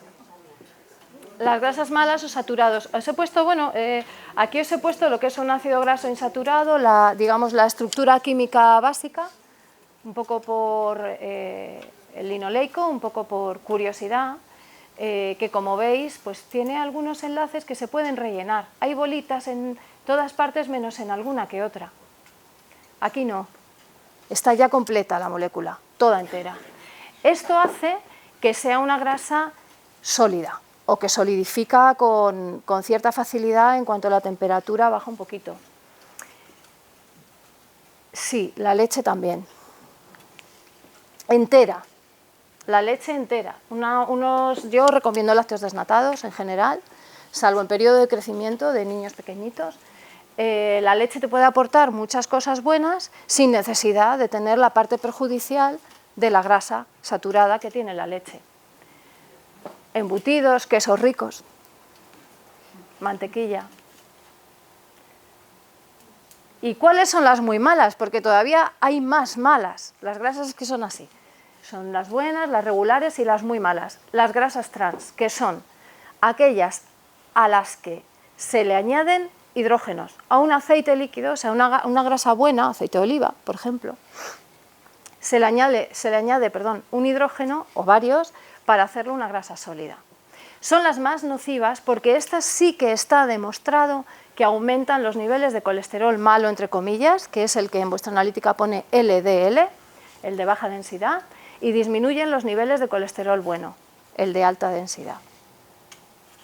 Según la OMS, son una de las grandes... es uno de los grandes problemas hoy en día y digamos que estimula a los países a buscar estrategias para impedir que las grasas trans lleguen al consumidor. ¿Por qué se usan entonces? Pues porque es cómodo, porque de un aceite que puede ser más o menos barato, claro, yo he puesto el aceite de oliva porque a mí me gusta, pero ellos no usan aceite de oliva para hacer una grasa sólida, una margarina, son pocos los que lo usan. Usan aceites más baratos, le meten hidrógenos y consiguen un tipo de grasa que es mucho más manejable, sobre todo para la industria repostera. Es cómodo, te permite untar mantequilla, te permite hacer tus bollos con otros sabores. Esto es muy agradable, pero claro, a nivel de salud, pues hay un poquito de controversia sobre ello. De todas maneras, yo os diré que prefiero... lo prefiero personalmente y profesionalmente. Prefiero la mantequilla a la margarina, por ejemplo. Yo la recomiendo porque, y a lo mejor luego se me comen en otras personas que saben más que yo de esto, pero yo prefiero un producto que no está manipulado en un laboratorio artificialmente, controlando la cantidad, pero prefiero tomarme un alimento mucho más natural. No una margarina vegetal que ha pasado por sitios donde le han quitado cosas, le han introducido cosas, le han añadido cosas. Es verdad que están muy en boga los alimentos funcionales y que pueden estar muy bien, como por ejemplo la leche que contiene omegas, y se le añade benecoles o danacoles, o bueno, la marca me da igual, he dicho la primera que se me ha ocurrido. Es verdad que pueden ser útiles porque llegan a mucha gente, es fácil, lo coges en el supermercado, te lo tomas y estás ayudando un poquito a tu salud. Ayudando un poquito, no de en 3 meses se me quitó el colesterol, eso tampoco es cierto. Pero yo personalmente soy más partidaria de los alimentos naturales, alimentos de mercado, alimentos de proximidad, menos conservados y más tradicionales, si queréis. ¿Y esas margarinas que dice que te bajan el colesterol? Pues eso. Eso es. Si bajártelo, a ver, también vamos a hablar de eso en la tercera charla. Tenía que haber empezado por la tercera charla. Lo he dicho yo, es cierto. Tienes toda la razón, es culpa mía, lo he dicho yo. Yo tomo margarina que pone bajo del colesterol, por eso te lo he preguntado, porque Sí, yo lo suelo tomar. sí. Hay, respecto a los etiquetados, hay unas regulaciones un poco laxas, diría yo, o relajadas respecto a los etiquetados de las cosas que te ayudan y que pueden ser un complemento, casi un medicamento o casi un milagro. Sí, hay que tener mucho cuidado con lo que lees, porque una cosa es que sí, que tengan algún elemento incorporado que puedan ayudarte a bajar el colesterol, y otra cosa es que digan, no, yo te ayudo, si soy de maíz, te ayudo a bajar el colesterol, por ejemplo. Entonces los alimentos, eso se llaman alimentos funcionales, los que tienen añadido algo para ayudar, pero no solucionar un tema, no curar un tema. ¿Pueden ser efectivos? Pues sí, pueden ser efectivos. Yo no les quito la efectividad. Lo que digo es que hay que saber muy bien lo que compras y lo que consumes y tener claro que estás cogiendo un producto que puede ser beneficioso y te puede aportar algo y puede estar bien, pero ya está. No estás protegido solo por consumir ese producto. Esa es la diferencia. Pero si te gusta la mantequilla, pues tú tomo eso. Hace El aceite de oliva. pocos meses hemos tenido la ocasión de asistir a una charla de un científico del CSIC, hablando de la leche fundamentalmente. Y él, cuando encaraba el problema de la leche entera, hacía énfasis, digamos, en los liposolubles, sustancias liposolubles. Y claro, él argumentaba que si la leche quitamos la grasa, las grasas se van muchísimas sustancias beneficiosas, nutrientes, etc. Entonces a mí me da pie a seguir un poco su línea de insistir en la cuestión de la dosis. La leche entera no es mala, todo lo contrario, es útil. Para personas que tengan problemas de sobrepeso, lo que tendrán que vigilar no es eliminar los liposolubles o reducir la dosis de leche en general.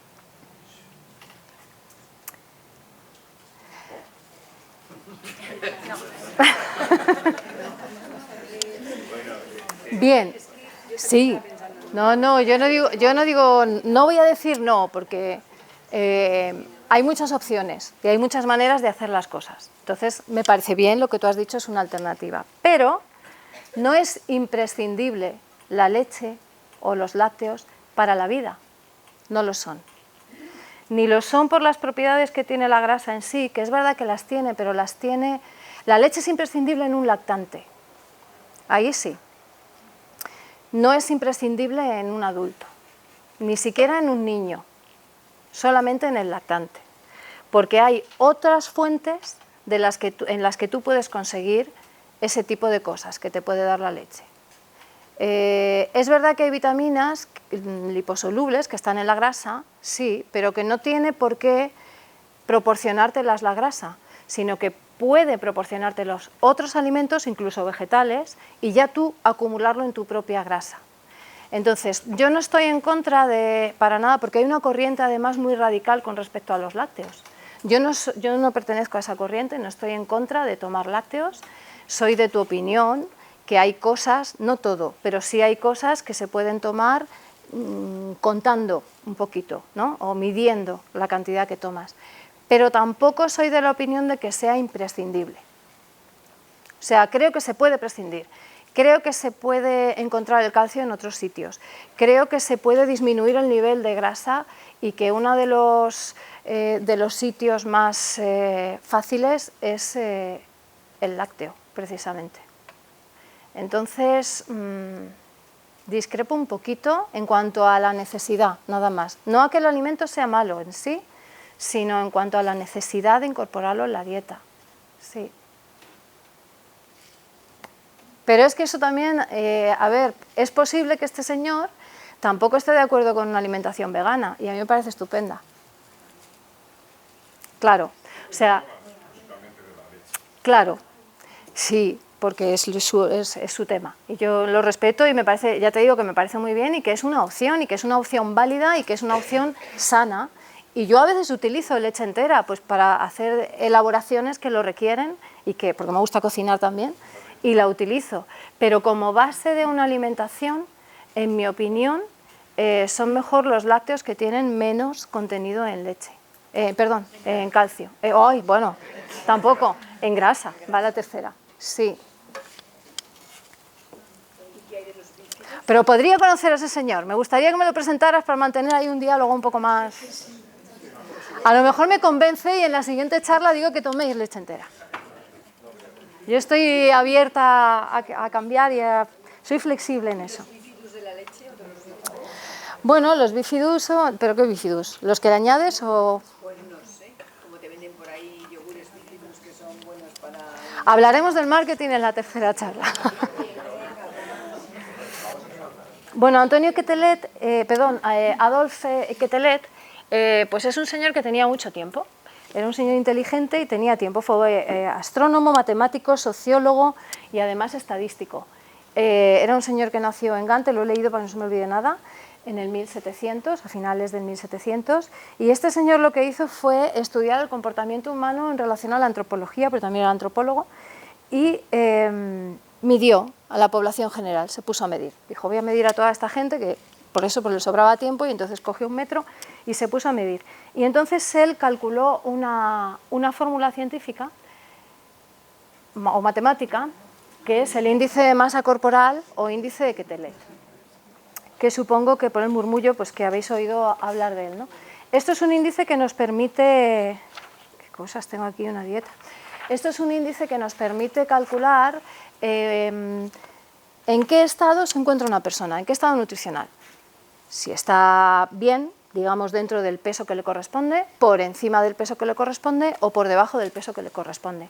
Ahora mismo se considera esta medida un poco anticuada, y justo ahora mismo se está revisando por matemáticos que tienen mentes brillantes, están buscando la manera de cambiarlo para adaptarlo mucho más a la población general, porque en realidad esto se basa solamente en medidas estadísticas. Entonces, tiene ventajas el IMC, bueno, os lo voy a explicar un poquito. El peso en kilos partido de la talla en metro cuadrado, la vuestra propia, lo podéis hacer, os dará un índice, un número, y ese número se corresponde con un estado de salud, de bajo peso, normopeso, sobrepeso u obesidad, que después vamos a verlo en una tabla. Entonces, sí, la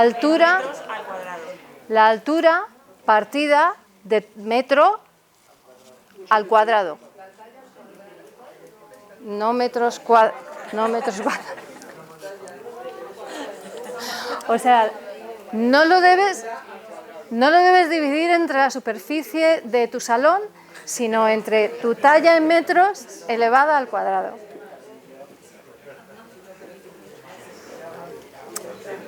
Las ventajas del IMC es que es reproductible, porque lo podéis hacer todos ahora mismo, ahí con el móvil, como tenemos móvil, pues, y la edad no se considera. En este índice no. La edad debe considerarse, la edad y el sexo no se consideran, y esos son los motivos por los que se está revisando e intentando mejorar la fórmula. Sí, que era una de las cosas que iba a decir. Es reproductible, es fácil de usar porque todo el mundo lo puede hacer, pero no se ajusta a la realidad, por esas cosas que has dicho tú. Se hace una estimación en niños, porque se mide por percentiles y se hace una estimación, pero todo es estadístico y además estadísticas curiosas, porque se está haciendo, lleva unos años haciéndose en España para revisarlo, pasa que todavía no ha terminado, para revisar las medidas en nuestro país, porque los índices que teníamos eran europeos. Y entonces, claro, compararte con un noruego o con un austriaco, gente que tiene generalmente dimensiones muy distintas a un turco o a un español, era complicado meter a todo eso en el mismo grupo, ¿no? Y hacer una clasificación. Por eso se hacen estimaciones. Aquí se usa, hay una tabla general de índice de masa corporal de la OMS, y en España hay un señor, un asturiano, un grupo de trabajo de un asturiano que se llama Obergozo, que son las que yo sigo porque son las más aproximadas, pero él ha hecho una estimación, de unas ha hecho otras, o sea, todo como una cosa un poco que yo diría que nos sirve como referencia, pero que tampoco es una cosa que siente cátedra cuando uno se lo hace, ¿eh? ¿Cómo dices que se llama eso? Quetelet. No, Obergozo. Obergozo. Como los calefactores de baño, que hay una marca que se llama Orbegorzo, pues algo parecido, Obergozo. Respecto al índice de masa corporal, en muchas farmacias te hacen un examen e incluso te dicen, tienes exceso de masa corporal en tal zona, en la cadera, en la pared superior del tiempo. ¿Eso es creíble? Vale, eso se llama... ¿Una base? Eso es un estudio de impedancia. Lo que utilizan son impedanciómetros. Un impedanciómetro no es una báscula normal al uso, sino que es un aparatejo que lo que hace es emitir una corriente eléctrica chiquitita que pasa por tu cuerpo y vuelve, le devuelve información. Y entonces la información que le devuelve es la resistencia que ejerce a esa corriente los distintos compartimentos corporales. O sea, básicamente, ¿qué pasa cuando se encuentra con músculo y choca? ¿Qué pasa cuando choca con un hueso? ¿Qué pasa cuando choca con la grasa o cuando choca con el líquido? Y eso le da una información a la basculita que extrapola datos y dice, pues yo creo que más o menos el porcentaje de cada cosa en el cuerpo va a ser este o este. Los impedanciómetros comerciales que podemos tener en casa, lo compras y te dice, a ver cuánta grasa tengo, y a ver... Bueno, son aparatos muy limitados en realidad, porque generalmente ese pequeño impulso solamente llega a la mitad corporal. Entonces, el resto se lo inventan. Dicen, bueno, pues si mides 1,70, tienes 47 años y eres una mujer, pues te va a corresponder más o menos esto. Y sobre eso hacen un cálculo y asumen que esa es la distribución en todo tu cuerpo. Pero hay impedanciómetros de verdad, de pies, de brazos, incluso con electrodos, incluso hay un aparato que hace un estudio, una especie de escáner, que te hace un estudio real de la grasa, del músculo, del agua y de dónde está en cada sitio. Creo que hay uno en España, en Navarra, me parece que solamente hay un aparato de ese estilo. Son aparatos muy, muy, muy caros. Aquí en España hay impedancia, o sea, en Madrid, en la Facultad de Farmacia, por ejemplo, en bromatología sí que tienen impedanciómetros de verdad para hacer estudios científicos. De los caseros, yo me fío lo justo. Digo lo mismo que esto, o sea, son datos que nos indican, más o menos. Diría que, para mí, el sentido que tiene es saber si ha aumentado o ha disminuido. Pero me da igual, si me dice un 40%, a lo mejor no lo es. Pero si hoy es un 40 y la semana pasada era un 46, bueno, ha habido una progresión. Ya está. Esa es la credibilidad que yo le doy, porque realmente no son aparatos de los que te puedas fiar. Lo que pasa es que a la gente le gusta mucho eso. Sí, también tienen en gimnasios. Y en casa ya te digo que hay caseros, que los puedes tener en el baño de casa, pero ahora mismo los puedes comprar en Carrefour, ¿eh? O sea, no hay... Antes eran un aparato científico un poco más elaborado y todavía lo sigue habiendo para ese uso, pero los han hecho más caseros, porque en realidad es eso, es un aparatejo que tiene la capacidad de extrapolar, hacer un cálculo matemático y decirte aproximadamente a qué porcentaje corresponde cada cosa, indicarte si tienes mucho líquido o poco, pero siempre con márgenes muy abiertos y con una información, pues eso, que puede servir, pero con cuidado, diría yo. Otro inconveniente del IMC es que siempre considera que hay una alteración grasa, siempre. ¿Sube el IMC? Ah, pues estás gordo. ¿Baja el IMC? Ah, pues no lo estás, porque pierdes grasa. Y no es verdad, porque este señor que tenemos aquí, por ejemplo, debe pesar lo que no está escrito.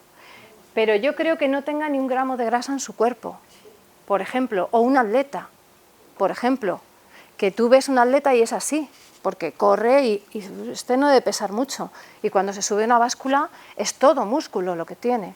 El índice de Quetelet o el IMC no consigue diferenciar eso.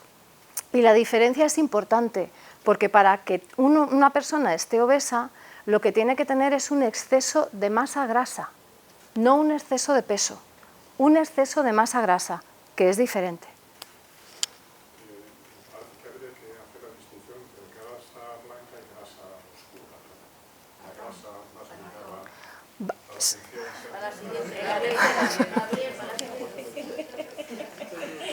Tomo nota para la siguiente vez. Sí, porque hablaremos también un poco de la distribución grasa, de la importancia que tiene en la salud y tal, entonces ahí encaja esto que me estás contando. Esta es la clasificación según la Sociedad Española para el Estudio de la Obesidad, que ha cambiado un poco en los últimos años. Ahora se considera peso insuficiente por debajo de 18,5 gracias a la pasarela Cibeles. Antes de que los modelos dijeran que pesaban muy poco y que había que controlarlo y Sanidad se metiera y dijera que sí, que estaban demasiado delgadas y que la imagen y qué tal, antes de eso se consideraba peso insuficiente por debajo de 20, 21 incluso. El límite, de hecho, para mis pacientes yo sigo utilizando el límite de 21. Por debajo de 21, de 21 de índice de masa corporal yo no les dejo bajar ya, porque cualquier gastroenteritis, por ejemplo, les pondría en un problema por defecto de peso. Entonces, yo creo que aquí hay un poco, pues eso, de intereses creados. A mí me parece que un 18,5 es un peso insuficiente, no por debajo de, sino ya es un peso insuficiente, aunque si está avalado por una buena analítica, pues podría ser mantenible, ¿por qué no? El normopeso se considera entonces, en este caso, desde 18,5 hasta 24,9 o 25, 24 en mujeres, 25 en hombres, sobrepeso grado 1 entre 24, 26, 25, 27, según sean mujeres u hombres, sobrepeso en grado 2, que ya es una preobesidad, 26, 28 o 27, 29 mujeres, hombres, y a partir de ahí, a partir de un IMC 30, lo que tenemos es una obesidad, ya de diversos tipos. Antes se llamaba mórbida tipo 1, tipo 2 y tipo 3, y ahora pues se llama tipo 1, tipo 2, mórbida y extrema. Y bueno, estas cosas pasan más de lo que parece. El otro día me acuerdo que me decía una amiga, pero ¿de verdad hay tanta gente obesa? O sea, ¿de verdad hay gente, le asombraba que hubiera gente que al hacer este cálculo pues le pudiera salir 35? Pues sí, hay mucha gente. Y hay mucha gente que además no lo aparenta, que físicamente o estéticamente no da la imagen de ser una persona obesa. Uno diría, bueno, le sobra algún kilillo, y realmente tiene obesidad. Y la diferencia entre que te sobre algún kilillo o tener obesidad es tu riesgo cardiovascular, fundamentalmente. Yo diría que por encima de 26 de IMC empezamos a tener problemas. Un sobrepeso de kilos que te lleve a tener un índice de masa corporal 26 supone que, o se traduce en que puede ser o no que a lo largo de tu vida aparezcan enfermedades relacionadas con la obesidad. Por encima de 26 significa que antes o después aparecerán enfermedades relacionadas con la obesidad. Y por encima de 30 significa que tienes una enfermedad relacionada con la obesidad. Porque la obesidad es una enfermedad crónica, es algo que la gente no lo entiende, solo el que es realmente obeso y vive con ello durante toda la vida, pero la obesidad es una enfermedad crónica que además tiene la virtud de ser muy atractiva y entonces atrae otras cosas. Impepinablemente, detrás de un obeso hay una tensión alta, hay un problema de colesterol, hay un problema de descompensación de azúcar, hay un problema de descontrol de ácido úrico, siempre. Eso se llama, está integrado, tiene un nombre que se llama síndrome de resistencia insulínica. Y es una especie de círculo vicioso en el que uno llama a otro y una cosa complica a la otra y la otra complica a la una y se va haciendo cada vez más grande. Los órganos cada vez más insuficientes, el páncreas cada vez puede solucionar menos los problemas que tiene con el azúcar, el hígado empieza las transaminasas a dispararse porque se empieza a sobrecargar y tampoco sabe manejar esto, aparecen también pequeños problemillas renales, o sea, es una cosa importante. Lo que pasa que es, siendo una entidad muy importante, es algo silente, muy lento, que ocurre a lo largo de la vida y que cuando te das cuenta ya lleva mucho tiempo instaurado. Entonces, lo mejor es conocerlo para prevenirlo y no dejar llegar ahí, porque la marcha atrás es muy complicada. Si no quieres medicarte, la marcha atrás es muy complicada.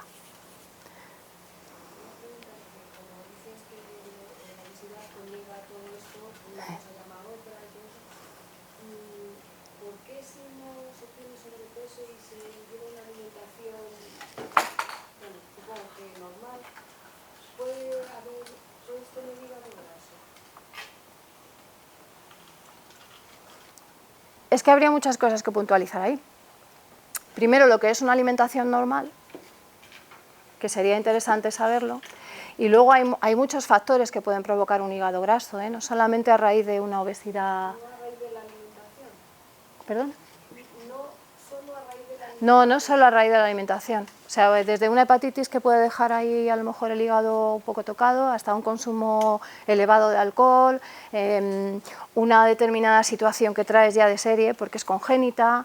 No solamente. Sí es verdad que como nuestro hígado es el trasterito de la grasa, cuando tú tienes mucho en exceso, se te va a acumular ahí y va a hacer que la función se enlentezca y que las transaminasas suban y se disparen, pero no solamente. O sea, hay enfermedades propias del hígado, otras enfermedades metabólicas que de rebote pueden afectar al hígado, consumo de medicamentos, porque a veces tienes que consumir medicamentos, consumo de tóxicos, no solamente es por la obesidad. Y luego suele haber una predisposición personal, que probablemente sea genética o familiar, a quedarte más, sí, y antropológica también. Porque a lo largo de la historia de la humanidad, pues el hombre ha ido evolucionando siempre en el sentido de hacer la maquinaria más eficiente. Entonces, hay un libro muy interesante que a mí me gusta mucho, lo descubrí hace mucho tiempo, de un señor extremeño que a mí me encantó, se llama El mono obeso, donde explica muy bien este proceso. Y es un proceso antropológico. Entonces, cuando hace miles de millones de años había escasez de alimento, nosotros fuimos evolucionando de manera que nuestra capacidad de reserva aumentó, para que en las temporadas en las que podíamos coger, a lo mejor alimentarnos de bayas o de frutos o incluso ya caza, cuando había, nuestro cuerpo era capaz de quedarse para mantener reservas que nos permitieran estar vivos y mantener bien nuestras funciones vitales en los momentos en los que no había. Eso se llama fenotipo ahorrador. Eso es una evolución antropológica beneficiosa para nosotros en realidad, pero que a día de hoy, por las características de nuestra sociedad y de nuestra vida y de cómo hemos evolucionado, es un estigma para mucha gente. La gente que tiene esa información y que la lleva consigo, tiene muchísima más facilidad para engordar, para crear grasa. Y ahí es donde es fundamental el aspecto voluntario de la alimentación y la educación en la alimentación. Pero en realidad esa capacidad de acúmulo graso era algo beneficioso para nosotros, para que no se extinguiera nuestra especie. Fíjate, ¿a dónde nos ha llevado? Bueno, vamos a ver, ya no queda mucho. Mirad, aquí estamos hablando de la distribución grasa. Esto es importante porque era un poco al hilo de lo que decía antes, ¿no? de nosotras las mujeres y la menopausia. Hay dos tipos descritos así generales de distribución de grasa, el androide o tipo manzana, el ginoide o tipo pera, que como veis corresponde a una obesidad más masculina, más tipo Homer Simpson, o a una obesidad más tipo pera, ¿no? el hecho de que la grasa se acumule en el abdomen y en la mitad superior corporal es lo que hace que sea mucho más arriesgada a nivel de salud. Se relaciona con enfermedades con todas las anteriores que os he dicho antes, con el síndrome de resistencia insulínico o síndrome X también se llama. Es un tipo de crecimiento o de acúmulo de grasa a nivel visceral, se llama grasa visceral, a la que está aquí. Viene también en las basculitas, estas de baño, te pone grasa visceral, también te lo mide, y realmente es una medida muy importante, es la más importante, porque es la grasa más difícil de perder y la que se acumula en torno a los órganos vitales, pues al hígado, al páncreas, al bazo, al estómago, y puede alterar mucho más su funcionalidad. O sea que el objetivo principal de una dieta de adelgazamiento debería estar encaminado a acabar con la grasa visceral, sobre todo. No a ver, claro que también de rebote te permite entrar en la talla 36, pero que la realidad es que debería ir encaminado a permitir que los órganos que están ahí puedan realizar bien sus funciones, sin nada que les oprima y sin nada que les altere, ¿no? Y ese es el tipo de obesidad que se relaciona directamente con las enfermedades metabólicas. El sexo femenino acumula la grasa en caderas, en muslos, también en el pecho, hasta cierto momento, hasta el momento en que ya no tenemos función reproductora. Y entonces la naturaleza entiende que como ya no lo vamos a hacer, no se tiene que molestar ni tiene que gastar energía en producir unas hormonas determinadas que digan a nuestro cuerpo, no, ahí no, la grasa llévatela allí al otro sitio, por si acaso viene un bebé que se tiene que alimentar después, básicamente. Entonces utiliza, digamos, a ver, esto es una traducción libre que hago yo, claro. Esto no, a mí en la Facultad de Medicina no me enseñaron esto así, pero entonces lo que ocurre es que es mucho más sencillo para nuestro cuerpo coger lo que entra por la boca y llevarlo aquí directamente. Es un camino metabólico pues más fácil, más directo y más cómodo y más rentable porque utiliza menos energía. Entonces, cuando llega el momento en que nosotras ya no somos fértiles, dice, pues me voy a pasar a la forma fácil, que es toda la grasa hacia arriba. Las mujeres empiezan a notar un cambio, vienen mucho a consulta para bajar de peso porque creen que están engordando, cuando en realidad muchas veces no es engordar, sino es un cambio de constitución grasa, y pierden cintura, sube, asciende, y en ese momento se igualan a los hombres en el riesgo cardiovascular. Esto es muy importante porque nosotras no estamos acostumbradas a tener problemas con esto, ni a tener que cuidar tanto nuestra alimentación, a lo mejor como ellos, pero llega un momento en que sí, hay que abrir los ojos, nos toca también. ¿Qué le vamos a hacer? ¿Y en los embutidos se considera el jamón de york embutido también? El jamón de york es un embutido. El jamón de york depende de qué jamón de york, porque hay que fijarse muy bien en qué jamón de york compra uno. Una cosa es comprar una pieza de jamón cocido y otra cosa es comprar algo que además ha sido procesado y le han puesto lactosa, fécula de patata o de arroz o de cualquier otra cosa, que han hecho una masa, una pasta primero con los restos de lo que ha sobrado de otras elaboraciones y la han emulsionado y han hecho unas lonchitas y un fiambre de jamón.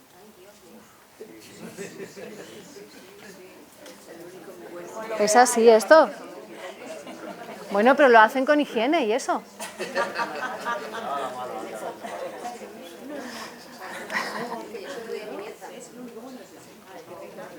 Pues sucede esto, sí, hay que mirar bien lo que tiene. También es verdad que en pacientes intolerantes, por ejemplo, para que puedan consumir ese tipo de productos, lo mejor es que estén envasados, porque como tienen que seguir una normativa, sí que está claro los ingredientes que llevan, sin lactosa o con gluten o sin, entonces lo pueden leer. En el fresco es mucho más difícil y suele haber más contaminaciones en las carnicerías o en las charcuterías, hay más contaminaciones cruzadas pues porque es difícil que un charcutero se cambie los guantes cada vez que va a darle un fiambre a alguien pues que tiene intolerancia al gluten, por ejemplo, o que utilice un cuchillo que a lo mejor ha cogido otro compañero y ha partido cosas. O sea, las contaminaciones cruzadas son muy fáciles.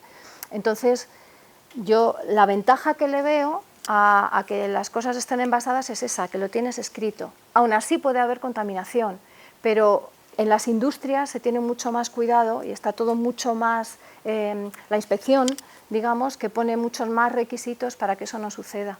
Pero sí, eso pasa. Normalmente te dicen cuando estás mal o tienes un poco de colitis o algo así, pues un poquito de arroz y una lechuga de jamón. Bueno, sí, vale. Pues todo lo que tú te comes, por más procesado y manufacturado que esté, ha pasado unos estándares de calidad muy, muy severos en España, además. O sea, una cosa es que tú digas qué guarrería me estoy comiendo, que han hecho ahí un extrusionado de cosas y la han mezclado con otras y le han puesto conservantes, unas cuantas unas cuantas... Vale, cierto, pero la realidad es que no son perjudiciales para el consumo humano. Están muy, muy dentro de los límites de seguridad. Otra cosa es que sea recomendable o no, pero te quiero decir, si están para el consumo es porque lo puedes consumir. Eso sí, pues, pero pasa. Sí, normalmente sí. Normalmente sí. O no. Lo que pasa es que los que te cortan en el momento, el charcutero no te suele leer la lista de ingredientes. A veces no. El jamón que le llaman el lacón, ¿lo recomiendas más que el otro que...? Por ejemplo. Pero también lleva guarrerías. Claro. ¿Qué guarrerías lleva? Muchas. En la tercera charla tengo la lista de aditivos. Si lo sé, lo hago al revés. Lo que pasa es que yo sabía que la curiosidad humana iba a llevarme a todo esto y dije, perfecto, así vienen a las 3. No, pero es verdad que lo he hecho así progresivo. Yo lo he hecho progresivo y es verdad que ahí os hablo un poco de los colorantes, los conservantes, los glutamatos, todas esas cosas. El 450 ya no lo veo yo mucho en los ingredientes. ¿O sí? Compras con cabeza. Eso está muy bien. Pues eso está muy bien. Y llevas toda la lista de todos los es y todos los... Es difícil, pero bueno. Está bien, a mí me parece que es fundamental saber lo que compras y saber lo que comes. O sea, no me río, me gusta que la gente lea las etiquetas y se preocupe. Se tarda mucho, sobre todo al principio, hasta que lo controlas. Sí. ¿Qué es lo realmente importante que nos marca el riesgo cardiovascular de verdad? O sea, si el IMC ya ponía un límite, lo realmente importante es esto, el índice cintura-cadera. Es decir, uno se mide la cintura, 2 centímetros por 2 traveses de dedo por encima del ombligo, y se mide la cadera 2 traveses de dedo por debajo del ombligo, aproximadamente, o por encima del pubis. Aproximadamente esas son las medidas. Y lo calcula y dice, vamos a ver, pues si mi índice de cintura son 100 y soy una mujer, voy fatal. Ya os lo digo, que voy fatal, porque estoy fuera de todos los estándares de salud y ser una diabética segura. Pero bueno, si mi índice de cintura son 70 y mi índice de cadera son 90, pues voy a hacer el cálculo, a ver qué es lo que sale. Pues si sale esto, en los hombres, entre las mujeres, yo me quedaría con 0,7 en mujeres, 0,8 en hombres. Significa que tenemos un bajo riesgo cardiovascular a largo plazo. Sí, riesgo cardiovascular y riesgo de padecer fundamentalmente diabetes, porque ese tipo de obesidad en manzana, cuando es más alta la medida de cintura que la medida de cadera, es un factor predictivo de diabetes a largo plazo. Sí, a lo mejor aparece con 80 o 90 años, pero es un factor predictivo de diabetes. Y lo que hagas hasta ese momento, lo que hagas tus hábitos de vida hasta ese momento, son muy importantes para que aparezca o no. Porque no es algo genético, no es una diabetes que tú tienes desde que naces y te tienes que pinchar insulina, sino que tu composición o bueno, es algo genético, hay una influencia, pero lo que me refiero es que no es una enfermedad instaurada desde la infancia, sino que se va generando a lo largo de la vida y se puede modificar por los hábitos, o mejorar por lo menos. Pues esto es igual, esto lo encontráis en internet en cualquier sitio, moderado cuando estamos hablando ya de que nos acercamos al 0,9 en hombres y al 0,8 en mujeres, alto cuando los hombres están en 100 y las mujeres ya por encima de 80, nosotros tenemos menos límites, por encima de 85 más o menos es donde lo mido yo, en la práctica ya tenemos un problema, y muy alto en hombres a partir de 1 o 1,01. ¿Pero qué es?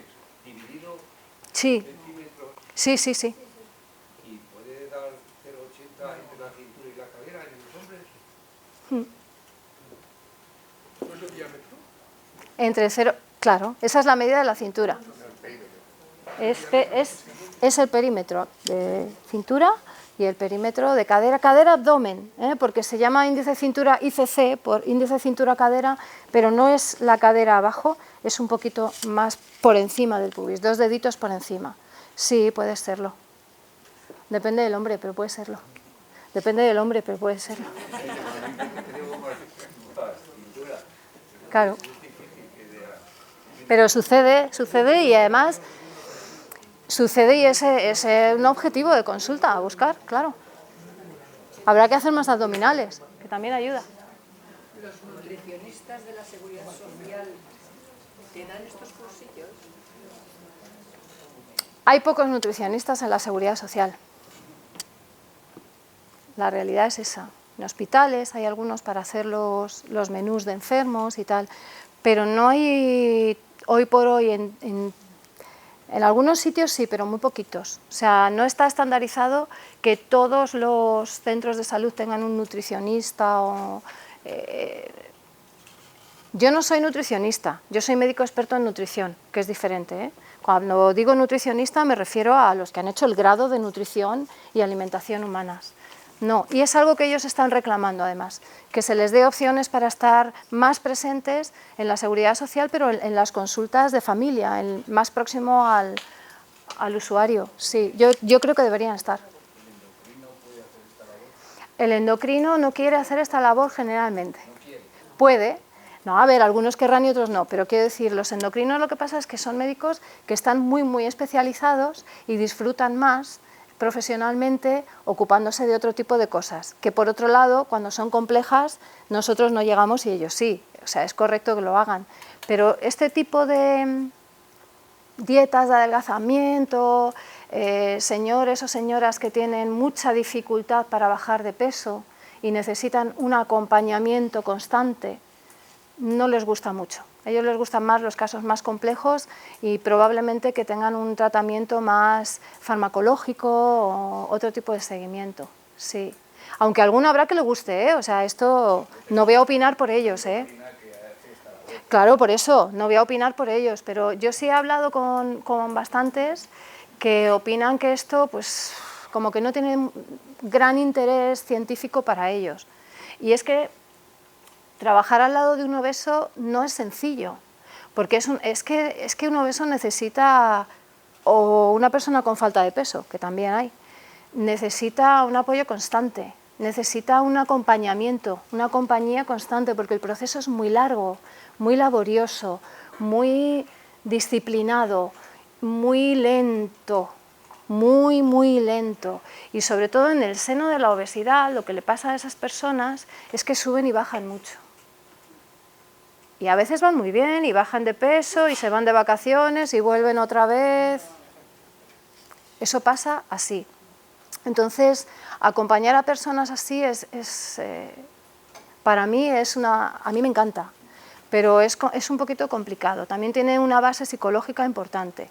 Hay muchas veces que también lo veremos más adelante, pero hay un hambre hedónica o hambre emocional que requiere un fundamento psicológico y una ayuda de una persona especializada que te acompañe en ello.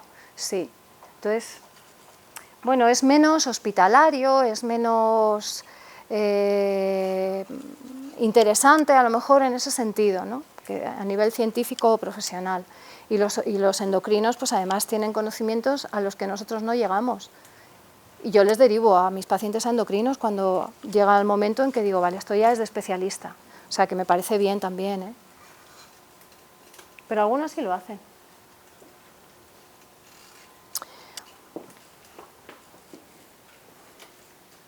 Pues eso, una malnutrición es la carencia, pero también el exceso es decir, desequilibrio en la ingesta de energía, nutrientes de una persona o de una comunidad. Hay toda una ciencia que estudia la malnutrición en general. En general me refiero en el mundo, sea por países o... La desnutrición puede provocar retraso en el crecimiento, o sea, puede alterar la talla respecto al peso, el peso respecto a la talla, todo a la vez, y sobre todo trae consigo insuficiencias de micronutrientes o carencias. La desnutrición es un problema muy importante, porque es que hay una gran parte de la población infantil mundial que está en esta situación. Y el problema no es que tengas niños pequeñitos, el problema es que tienes niños con muchas deficiencias neurológicas, generalmente. Personas que no se pueden desarrollar bien, porque les falta alimento. Pero es que resulta que a la vez en nuestro mundo tenemos un grandísimo problema de sobrepeso, obesidad, que atrae problemas cardíacos, accidentes cerebrovasculares. Antes os hablaba a lo mejor de infartos, también de ictus o hemorragias cerebrales, que se pueden relacionar perfectamente con un aumento del peso y de todas las enfermedades asociadas, diabetes e incluso cáncer. Es decir, que nos encontramos ante las grandes pandemias del siglo XXI, así las llama la OMS, y resulta que tenemos como grandes pandemias desnutrición por un lado y sobrepeso y obesidad por otro. A mí me parece una desproporción, ¿cómo diría? Indecente, por decirlo de alguna manera. La desnutrición por escasez, el sobrepeso por acumulación. La desnutrición causa la muerte de más de 3 millones de niños y niñas en el mundo, pero es que el sobrepeso y la obesidad causa la muerte de más de aproximadamente 3 millones de personas. Estamos así, ¿eh? El 45% de las muertes de los pequeñitos, de los niños y las niñas, se relaciona con la desnutrición. Aquí en España ha subido desde que hice esto. Aquí en España ahora mismo os podría decir que en torno al 28-30% de los niños ya son obesos. En torno al 21-22% tienen sobrepeso. Cada vez hay más niños con problemas de colesterol, por ejemplo. Cada vez veo más niños a los que tengo que tratar para no poner medicación para el colesterol o niños con hipertensión, por exceso de peso. ¿De qué edad media? De 10, a partir de ahí. Pero eso es por la alimentación, Sí. los bollos. Eso es por la alimentación inadecuada, ahí os voy a juntar a las dos, porque es cierto. Y por la falta de ejercicio, también probablemente. Por mucha tecnología, que puede estar muy bien en un momento dado, pero que ha limitado la actividad física y lúdica de los niños. La ha cambiado, la ha modificado. Pero sí, es así. Y por las prisas también, seguramente, porque las familias no llegan a lo mejor y entonces tiran de mucho producto manufacturado. Pero es así. A mí esto pues es una cosa que me espanta, encontrarme con esto. Y ya está. De momento hasta aquí hemos llegado. Si os apetece preguntar cosas, pues yo encantada. Bueno, no sé qué estoy haciendo, lo voy a dejar como está. Mejor lo dejo. ¿Podría una persona con problemas de riñón, me dicen no comas más de 100 gramos de proteínas en cada comida? Pero, por ejemplo, las personas normales, a algunas personas normales le dicen come más de 100 gramos de proteínas al día. Una al día. No, al día no, en tu ingesta. En cada por la comida. mañana y por la noche. La cantidad, la ración más o menos correcta para... Tengo una foto muy gráfica que os enseñaré más adelante para hacer una correspondencia de las raciones y las cantidades con imágenes muy fáciles de ver, pero la ración correcta habitual de nuestros segundos platos proteicos de proteína animal, sobre todo, rondaría los 150 a 200 gramos, dependiendo de que sean carnes rojas, blancas o pescados. Sí, eso sería el máximo en comida y en cena. Porque puedes hacer ingestas intermedias y ahí, claro, no es correcto tomarte otros 200 gramos de otro filete de ternera o de... Sí, pero más o menos 140, 150, o sea, un filetito, no un entrecot, un filetito, sí. Por ingesta. No, por ingesta, por ingesta. Pero estamos hablando nada más de proteína, en este caso, me pregunta por una limitación, por un problema de salud renal, en que las proteínas, animales sobre todo, entiendo, las vegetales también se tienen que limitar cuando tú tienes un problema renal, pero fundamentalmente son las animales las peores. Habría que limitarlas a unos... Me dice, si te lo limitan a 100 por ingesta en esta patología, en una alimentación normal, ¿cuánto sería? Pues aproximadamente 150, 140, 200, dependiendo si es un pescadito blanco. Puede estar bien. Sí, en filete. Sí. Claro, de ahí tu cuerpo extrae la cantidad de proteína que tiene ese filete. Luego, es muy variable. Por eso hablo de más o menos, porque cambia mucho en función también de la calidad, de los componentes de lo que compras, pero más o menos, sí, en crudo, que se llama. Cuando has hablado del salmón, ¿cuál recomiendas? ¿El fresco o el que ya está envasado? Yo recomiendo, siempre recomiendo productos frescos, productos de mercado de proximidad, para aprovechar un poquito todas las ventajas y todas las cualidades nutricionales, pero también para ayudar un poquito al mundo a que vaya mejor. Y recomiendo envasados los justos. O sea, si no te queda más remedio porque hay algún producto concreto con el que tú no puedes tener contacto, como he dicho antes, por algo, porque es alérgico o por lo que sea, sabes que envasado tienes la certeza. En fresco te puede quedar la duda y a veces hay contaminaciones y te pueden crear problemas. Pero salvo eso, yo personalmente, todo lo que sea fresquito y sin plástico, mucho mejor.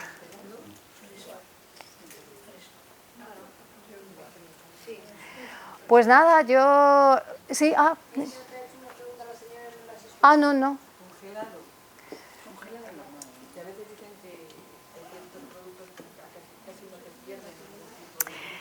Pues el congelado bien hecho es una manera de mantener las propiedades nutricionales de los alimentos, y descongelado bien hecho también. Ahora, te vuelvo a decir lo mismo.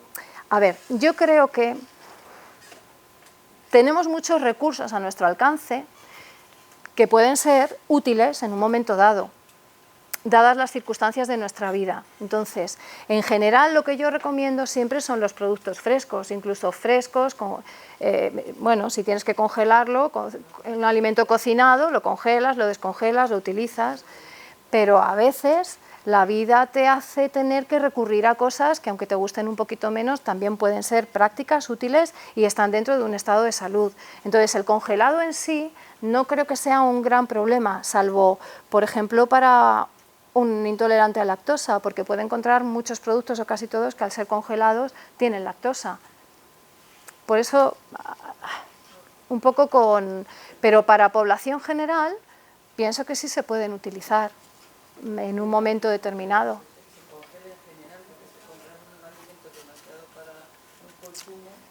No, lo compras congelado o ultracongelado ya, o lo compras ultracongelado ya, con una serie de garantías también, en teoría, de que la ultracongelación está muy bien hecha, probablemente mejor que tú. Claro, eso es lo que te digo. O sea, yo no soy partidaria de abusar en general, pero también creo que que los recursos que la tecnología nos ofrece, que puedan ser útiles y dentro de un estado de salud, pues se pueden utilizar, ¿no? Aunque yo tienda a preferir otras cosas. Eso es.